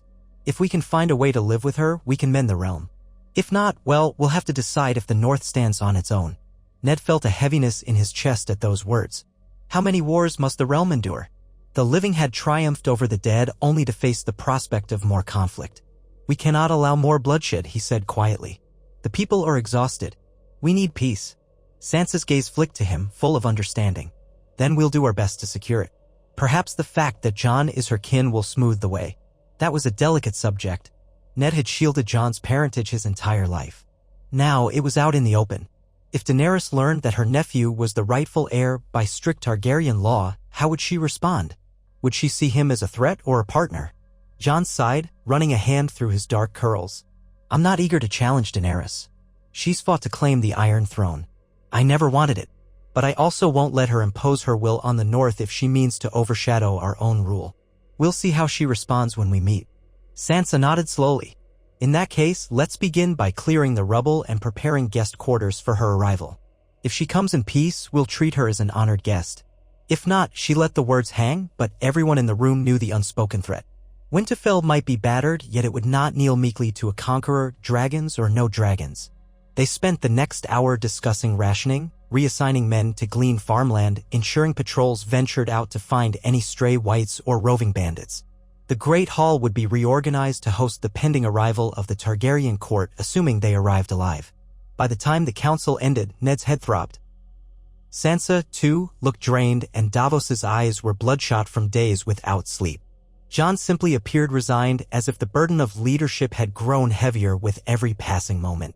When they exited the solar, the midday sun was high, making the snow in the courtyard sparkle. The clamor of busy hands and hoarse voices filled the air, men dragging piles of white remains into fresh pyres, women rushing with buckets of water to quench stray embers. Carts rattled in and out of the gates, bearing bodies to the mass grave. It was a grim, unrelenting labor, but it was essential to reclaim Winterfell from the reek of death. Ned offered what words of encouragement he could to the workers. They paused to nod at him, respect shining in their tired eyes. A resurrected lord might be a terrifying omen, but for these small folk, he was also a symbol of survival. The North had a champion again, a Stark who had once been a father to them all. Quietly, he prayed he could live up to their expectations. Supper that night was a subdued affair in the Great Hall. They had little to feast upon: thin stew, stale bread, and salted fish. Still, the men and women ate with a certain relief. Each bite reminded them they were alive. Ned sat at the high table with Sansa and Jon. The benches were filled mostly with the uninjured, while the wounded continued to rest in smaller chambers or in the hall's corners, propped on pallets. Conversation was low, as though laughter were still too precious to indulge. Occasionally, someone would rise with a toast to the brave men who fell, and the hall would offer a murmured response, raising tin cups. Then the hush would descend again.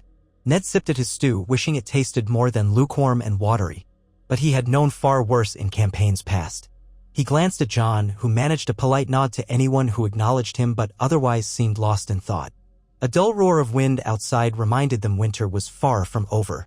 Even with the White Walkers gone, the season itself remained. The snows would keep falling for some time. The gloom was not quite the same as the unnatural darkness that accompanied the dead, but it was still an imposing presence. Near the end of the meal, while men began drifting off to find what rest they could, Sansa quietly tugged at Ned's sleeve. "Come with me," she murmured, leading him from the hall. He followed, leaving John to discuss patrol routes with some Night's Watch survivors. They climbed the winding stairs toward the top of the keep, passing old tapestries and flickering torches. She led him to the small balcony that overlooked Winterfell's godwood from above. Below, the heart tree's red leaves rustled in the faint wind. The weirwood's carved face stared upward with its timeless, melancholy gaze. The courtyard's torches glimmered, reflecting on patches of half-melted ice. "I just needed a moment away," Sansa said softly, bracing her hands on the stone railing. "I can barely breathe sometimes, surrounded by so many people who rely on us for answers.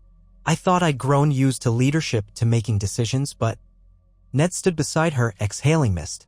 "It's never easy, not if you have a conscience. We do what we must, though it pains us." Her glance flicked over him, searching. "You've carried this burden your whole life, haven't you? Ruling the North, trying to keep peace, shepherding us children." "I never understood how heavy it was." He offered a tired smile. "That is a father's duty and a lord's duty. I won't pretend it was always easy, but I never regretted caring for you all. My only regrets were the mistakes that cost us dearly, trusting the wrong people, going south when I should have stayed." Sansa placed a hand on his arm. "You couldn't have known. And if you hadn't gone, perhaps the realm would have torn itself apart sooner. Or we might have faced the White Walkers without any allies at all.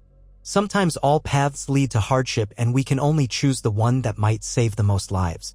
Ned nodded, letting the faint wind tug at his hair. "I used to pray here, in the Godwood, trying to find guidance from the old gods. Sometimes I felt they listened. Other times I thought it was only my own hopes echoing back at me.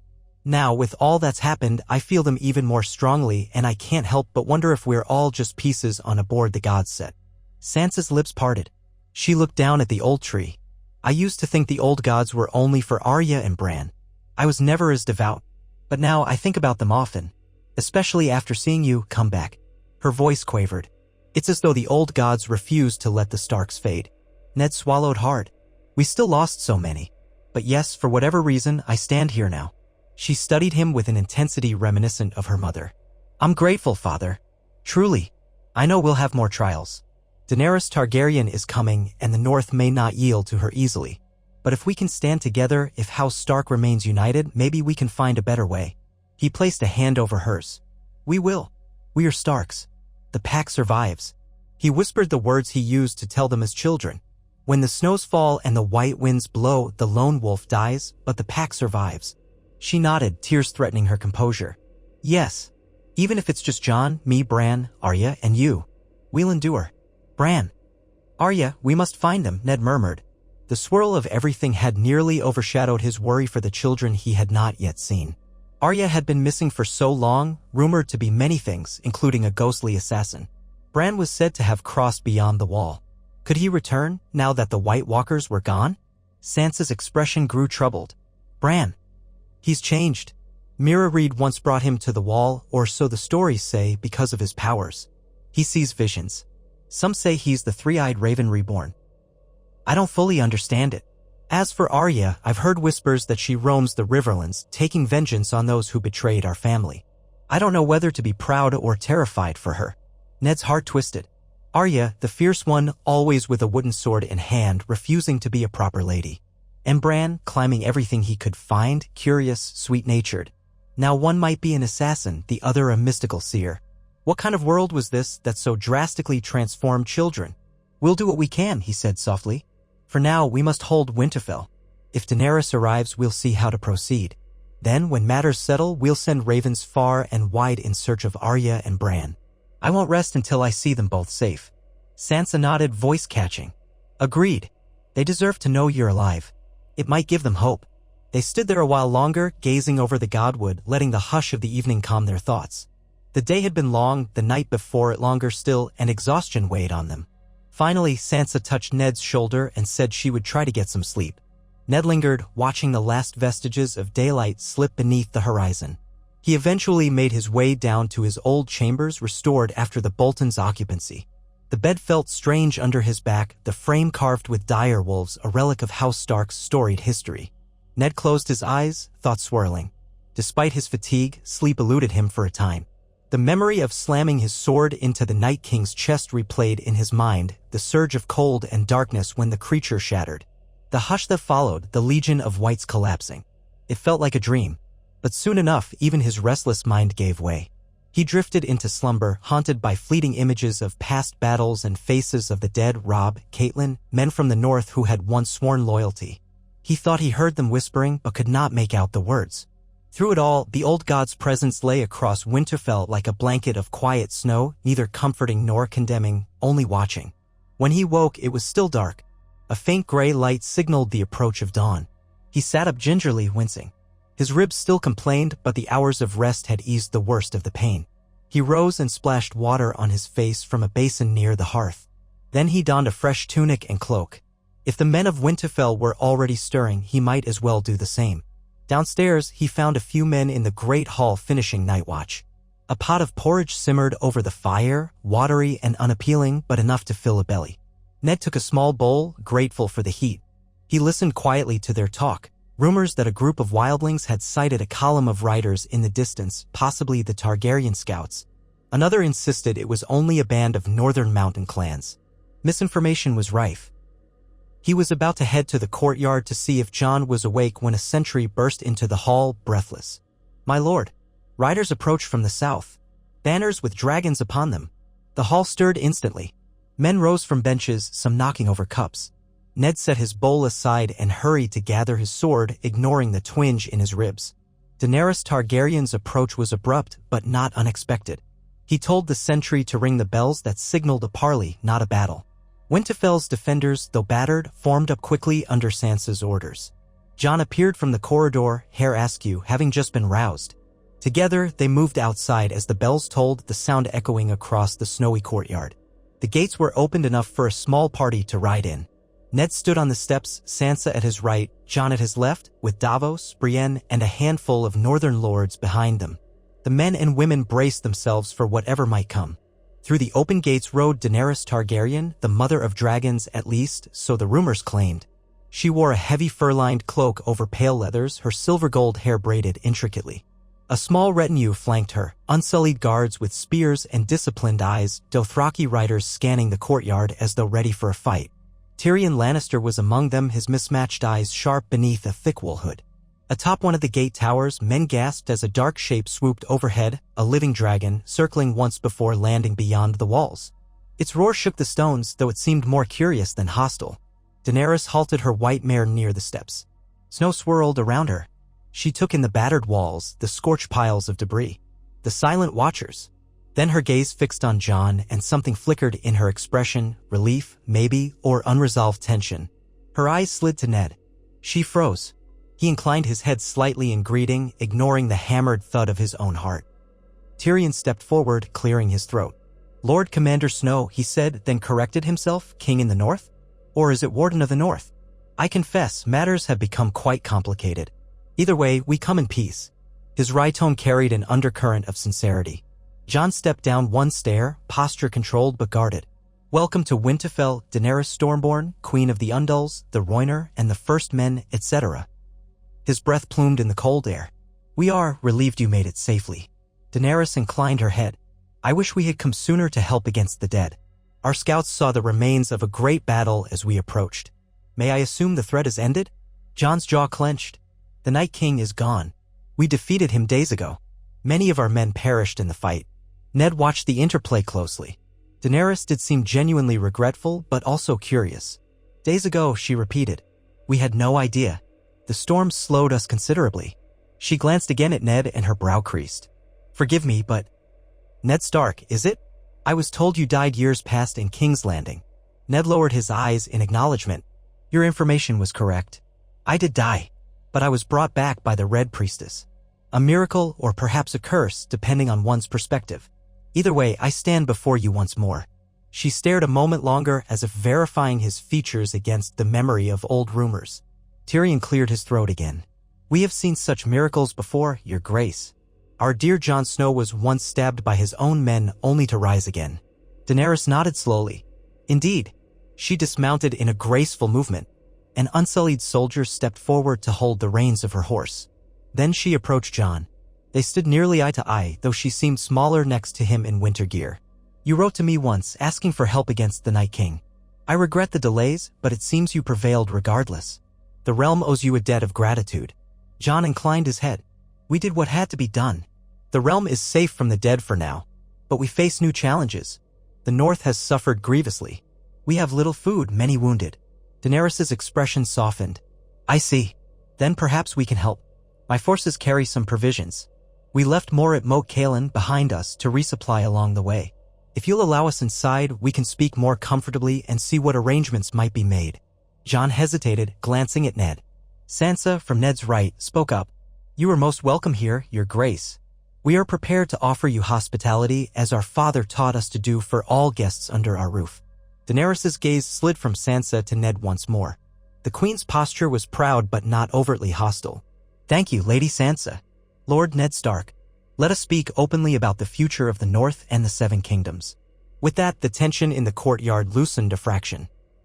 The northern guards parted to let Daenerys and her entourage pass. The Dothraki eyed the battered walls warily while the Unsullied marched with quiet discipline. Tyrion lingered a moment, offering Ned a faint smile and a polite bow. Lord Stark, I never imagined I'd see you in the flesh. It's an honor. Ned returned a tight nod, remembering Tyrion's occasional kindness to Jon in the early days. He simply said, Lord Tyrion, and gestured for him to follow Daenerys inside. They walked toward the Great Hall, with Sansa leading the way. Jon and Daenerys walked side by side, speaking in low voices. Ned trailed behind them with Tyrion, Davos, and the others. The hush in the courtyard was intense, except for the crunch of boots on snow. All along the walls, watchful eyes peered down at the Targaryen retinue. Inside, the hall had been hastily ready to receive the newcomers. Torches burned bright. Tables were cleared of debris, but it was impossible to hide the lingering signs of recent battle. The smell of smoke and blood still pervaded. Daenerys paused, taking it in. Her retinue, accustomed to war, did not flinch, but some exchanged glances. Sansa guided Daenerys to the high table. Please, Your Grace. Sit. We have little to offer, but we can prepare hot wine and bread. She signaled a steward, who hurried to comply.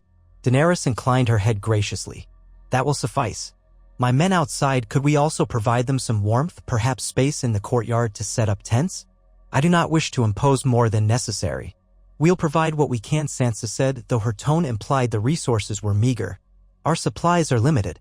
Many of our people have lost their homes and need shelter themselves. Tyrion spoke up as if seizing an opportunity. We brought some supplies, as Her Grace mentioned. We would be happy to share them, grain, dried meats, and ale. It's not a bounty, but it may help. Sansa's posture eased slightly. That is welcome news. Daenerys seated herself, shrugging off her fur cloak, revealing a white and silver ensemble beneath. Her hair shone in the torchlight like spun gold. Despite her delicate appearance, Ned sensed a quiet intensity, a strength that came from conviction. She scanned the faces, Sansa, Jon, Ned, Davos, Tyrion, Brienne, and a few northern lords who had filed in behind. Finally, she fixed on Ned. I remember stories from my brother, Viserys, Daenerys said quietly. Stories of the Starks, of how they opposed House Targaryen in Robert's rebellion. I do not blame you for that, given all that was done by my father. But I never expected to find you alive. Ned met her gaze calmly. I understand. My execution was carried out under King Joffrey, though. After that, I knew only darkness until the Red Priestess brought me back. I hold no grudge against House Targaryen for the war, if that is your concern. At the time, I believed your father to be a threat to the realm, and my loyalty was to my sister's memory. Her lips pursed. Lyanna Stark. The cause of Robert's rebellion, so it said. She glanced at Jon. Now I learn that she bore Rhaegar Targaryen a son, Jon Snow. Or should I call him Aegon Targaryen? The rightful heir to the Iron Throne if we follow the Targaryen line of succession strictly. A hush fell, broken only by the sputter of torches. Jon stiffened. We've discussed this, Daenerys, he said, voice low. I never sought that throne. You have claimed it, fought for it. I only fought for the living, to protect the realm from the dead. My father, Ned Stark, raised me to uphold duty, not ambition. Daenerys' violet eyes assessed him. And yet you have a blood claim. One that may tempt many lords to rally behind you if they learn of it. Jon's jaw clenched. They can rally behind you or me if they wish, but I will not stoke a new war. The North is scarred enough. Ned cleared his throat softly. Might we set aside questions of lineage for a moment? The Great War is won, but the realm is in pieces. We need to rebuild. House Stark has no intention of fracturing the Seven Kingdoms further. But the North will not easily forget its losses or the betrayal that cost us so many lives during the War of the Five Kings. Tyrion glanced between Daenerys and Ned, his mind clearly calculating. That's reasonable, my lord. I think Her Grace would prefer the North to join her cause willingly now that the immediate threat of the White Walkers is past. We can discuss the terms of that alliance peacefully. Daenerys nodded, though her gaze flicked to Jon again before returning to Ned. Yes, I do not wish to force the North into submission, but I also cannot allow the realm to fracture. We face too many threats from beyond. If we remain divided, other powers, perhaps from across the narrow sea, could exploit that. I would see Westeros united. Sansa spoke up then, her voice calm but firm. Unity is a noble goal, Your Grace, but the North has suffered under southern rulers who cared little for our people. Perhaps you would treat us fairly, but how can we be certain? Many of our lords fear being bound again to a throne that has rarely shown them mercy. Daenerys leaned forward slightly. I understand those fears. Let my actions prove my sincerity. I am prepared to send for more grain from King's Landing, from Dorne, from any region that can spare it. The city is still reeling from battle, but it can recover faster than the North, which is locked in winter. Also, I will not demand kneeling or declarations until the North has rebuilt itself. Only that you do not secede from the realm altogether. A measured silence followed. Ned studied Daenerys' face. She did not seem to mirror her father's madness or Viserys' cruelty. Perhaps she truly wanted to lead with justice. Yet he could also sense the unyielding Targaryen pride. She would not cede the North its independence easily. Jon drew a slow breath. That is more generous than many would have expected. Thank you. Let us accept your offer of assistance. And in return, you have our word that the North will not launch any rebellion against you. At least, not without cause. But you must understand, our people will not blindly swear fealty again. This will take time. Daenerys regarded him quietly. Then she smiled, a faint, weary smile. Time I can give. And in time, I hope you will see that I mean to be a different kind of ruler. Sansa and Davos exchanged glances, a cautious optimism in the air. Tyrion rubbed his hands together as if relieved. A wise arrangement, indeed. We can work out the finer details over the coming days. For now, I suggest we let Her Grace's men set up camp and distribute their supplies. We could all use a moment to breathe. Ned looked around at the battered hall, at the tired, distrustful northern lords, at Daenerys' retinue that watched carefully with spears in hand. They were all survivors of monstrous wars, suspicious by necessity. But if a fragile peace could be forged here, it might be the best gift to a realm that had known only bloodshed. Agreed, he said quietly. Sansa signaled to servants to show Daenerys and her people to prepared quarters, though these were meager rooms in a half-repaired wing. The queen rose with quiet dignity, Tyrion at her side. As they left the hall, Daenerys paused at the threshold and turned back to Ned. I am curious about the circumstances of your return, Lord Stark. Perhaps we can speak later when we've each rested. Ned inclined his head. Of course, Your Grace. I'm at your disposal. She offered a thin smile, then swept out, her cloak trailing over the stone floor. The Unsullied followed in precise formation while the Dothraki looked around with guarded fascination at the Stark castle. When the hall had emptied, Sansa let out a breath. That went better than expected, though it remains to be seen if we can truly trust her. Jon nodded, hand resting lightly on the pommel of Longclaw. She's not her father, but she's still a Targaryen queen. She'll want the North to bend eventually. Davos cleared his throat. Perhaps this is an opportunity for compromise, some arrangement where the North retains certain rights or autonomy while recognizing her monarchy. It could be shaped over time. We are too weak right now for anything else. Ned pressed his palm to the table. A new war would be folly. The realm is too broken. He studied Jon's face. You still hold the secret of your parentage like a sword at her back, son. Are you sure you trust her enough not to wield it? Jon's eyes flickered with an old conflict. I'd rather not. I told her she's queen if she wants it. But if the realm decides otherwise, we'll face that storm when it comes. Let's hope we can avert it. Sansa stood straighter. Then we do what we can to heal the realm. We'll see how she handles negotiations, how she treats our people. If she stays true to her word, perhaps the North can accept her rule. There was no definitive answer, only the unsteady hope that the peace would hold. The group dispersed, each to their tasks. Ned lingered a moment, resting a hand on the high table. He remembered standing here decades ago with his father, Rickard Stark, as a boy. So much had changed, yet the bones of Winterfell remained. It had endured occupation, betrayals, near destruction, and the onslaught of the dead. Now it stood as a battered symbol of the North's resilience. With a sigh, he left the hall, intending to see how Daenerys' men integrated into the fortress. The meeting was the first step, but forging real trust would take more than words. In the courtyard, Unsullied were already setting up neat ranks of tents. The Dothraki stabled their horses or roamed warily among the battered walls. Northerners watched from a distance, arms close to their weapons. It felt precarious, a single spark away from violence, yet no one wanted more bloodshed. As he walked, men greeted Ned with respectful murmurs, then eyed the newcomers. He paused to help direct them, ensuring they found the appointed corners of the courtyard or outbuildings where they could sleep. Some of the foreigners offered stiff bows and thanks. Others just stared, likely perplexed by the rumor that he was a dead man returned. When he reached the corner nearest the old kennels, he found Tyrion Lannister stepping out from behind a wagon, dusting straw off his gloves. The dwarf paused, raising an eyebrow at Ned, who stopped out of politeness. "Lord Stark," Tyrion said in that wry, measured tone. "I was just chatting with some of your stable hands. Quite a place you got here, though it's seen better days." Ned nodded. "Yes, it has." Tyrion inhaled the cold air. "I never expected to set foot in Winterfell again, much less with a Targaryen queen in tow. Strange how life twists." A memory stirred in Ned, Tyrion's mocking wit at the feast Robert Baratheon had insisted upon years ago. He found it difficult to reconcile that glib courtier with the man who now served as hand to Daenerys. "It is strange indeed." Tyrion patted a horse's flank absently. "You must know, this arrangement is precarious. My queen is formidable and she doesn't share power easily. Yet she also has a good heart, I believe. She wants to break the wheel of tyranny. Jon Snow sees something noble in her, though he's not blind to the dangers. My question is, what do you see?" Ned studied the dwarf carefully. "I see a proud, determined woman.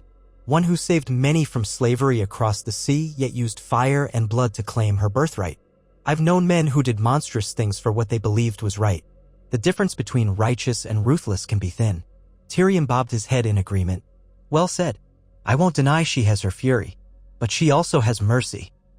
Perhaps that will be enough for the realm." Ned didn't answer immediately, taking a moment to watch the swirl of activity around them. "If she truly seeks to heal rather than conquer, I'll not stand in her way. The North needs time. We need a ruler who cares about more than iron chairs and crowns." Tyrion offered a crooked smile. "Then we have a common goal. If I can offer my services as a mediator, I will. I owe Jon a debt. He is my friend. I'd like to see him find a peaceful path." Ned gave a curt nod. "I appreciate that. Any help avoiding further bloodshed is welcome."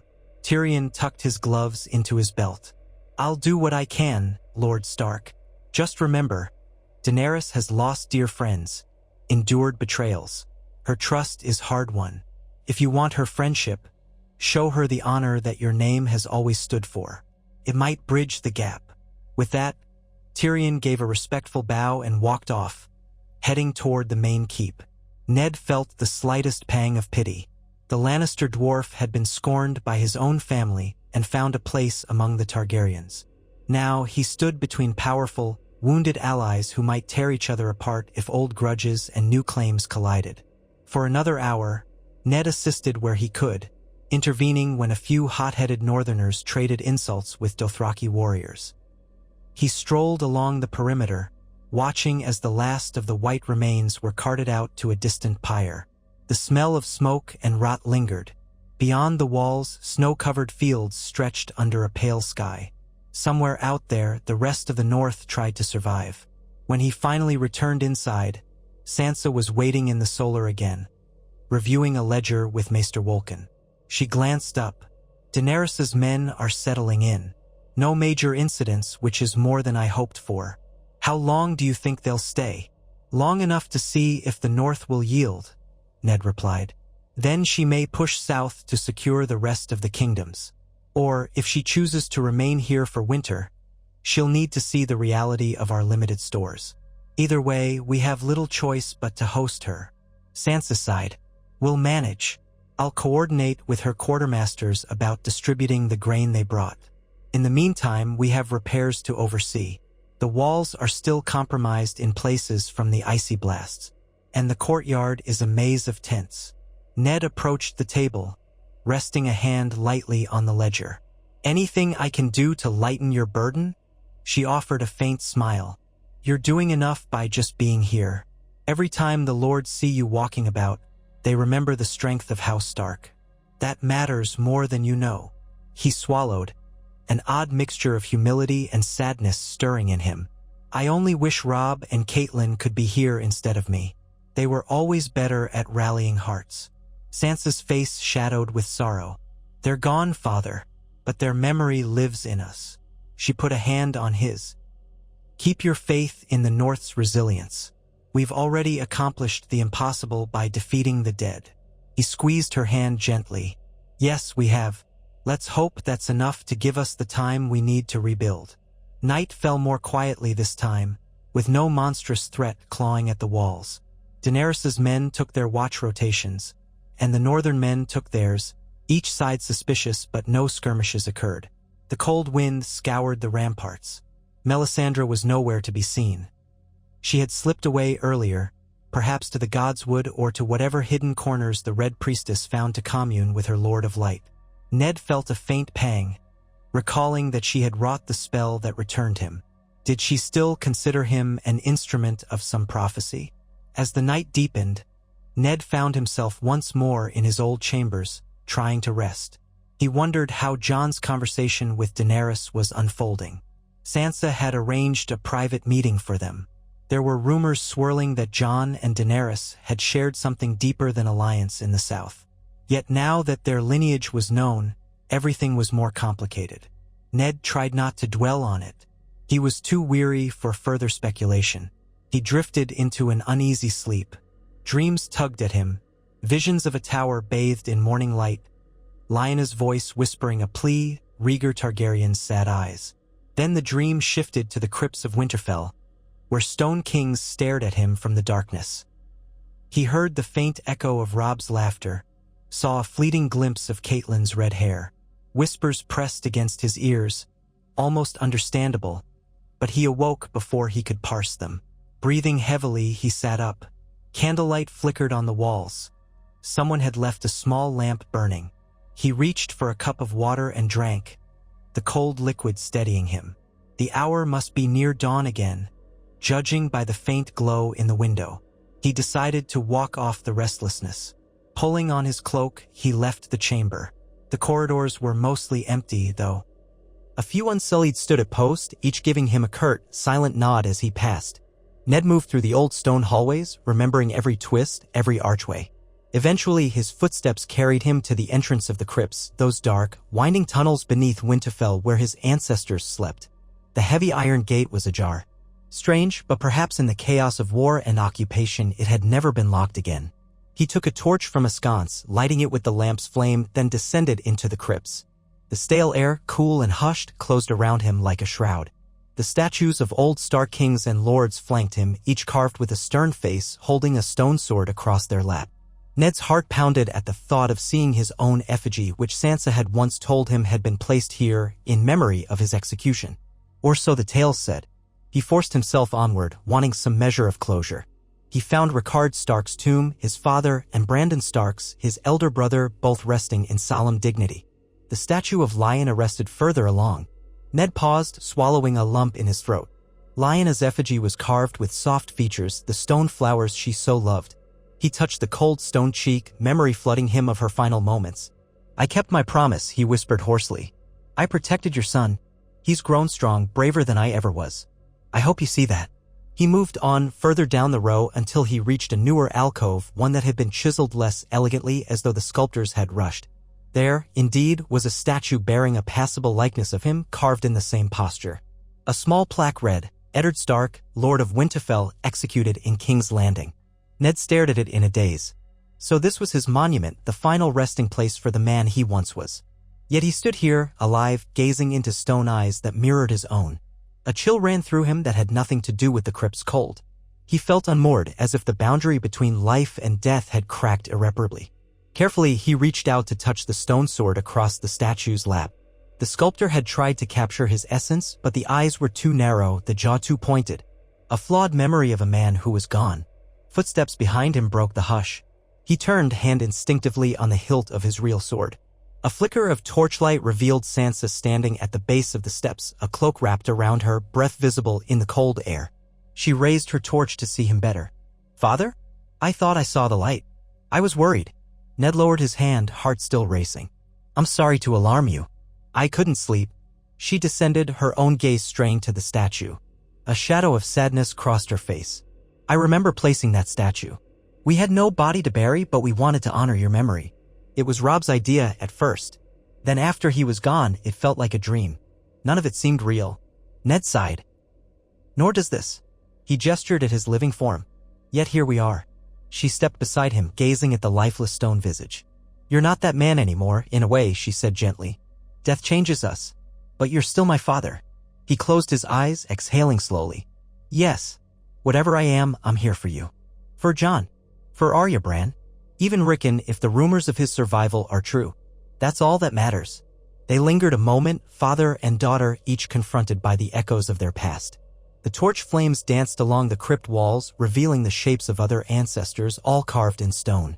It was as if they bore silent witness to this improbable reunion. Finally, Sansa touched his arm. Let's go back upstairs, she said quietly. We have more than ghosts to keep us company now. The future beckons. You don't belong down here with the dead. Ned nodded, casting one last look at his statue.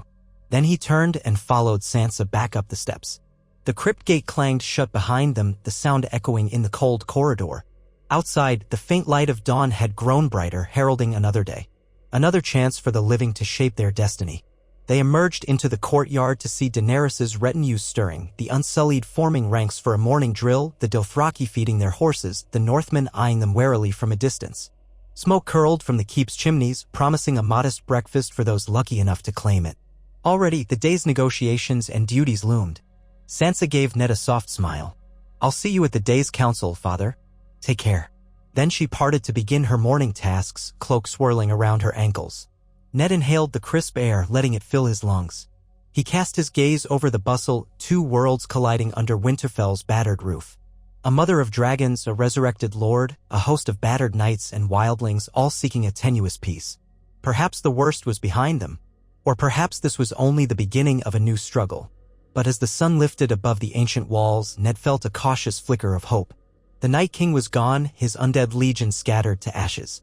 The living had earned a reprieve. If they could find common ground now, if they could mend the fractures that had shaped so many wars, maybe House Stark and House Targaryen could lead the realm toward a brighter future. A battered future, yes, but still alive. And as Ned Stark stood in that courtyard, once a ghost, now a breathing man, he silently vowed to dedicate this second life to ensuring that the realm, and especially his beloved North, would never again face oblivion alone. If the old gods had offered him a chance to stand once more, he would not waste it. He turned toward the keep, toward the day's uncertain challenges. And so began the next chapter of the North's history, forged by old loyalties and new alliances, guided by the man who had faced death and returned to wield his honor once more for the sake of all who called Westeros home.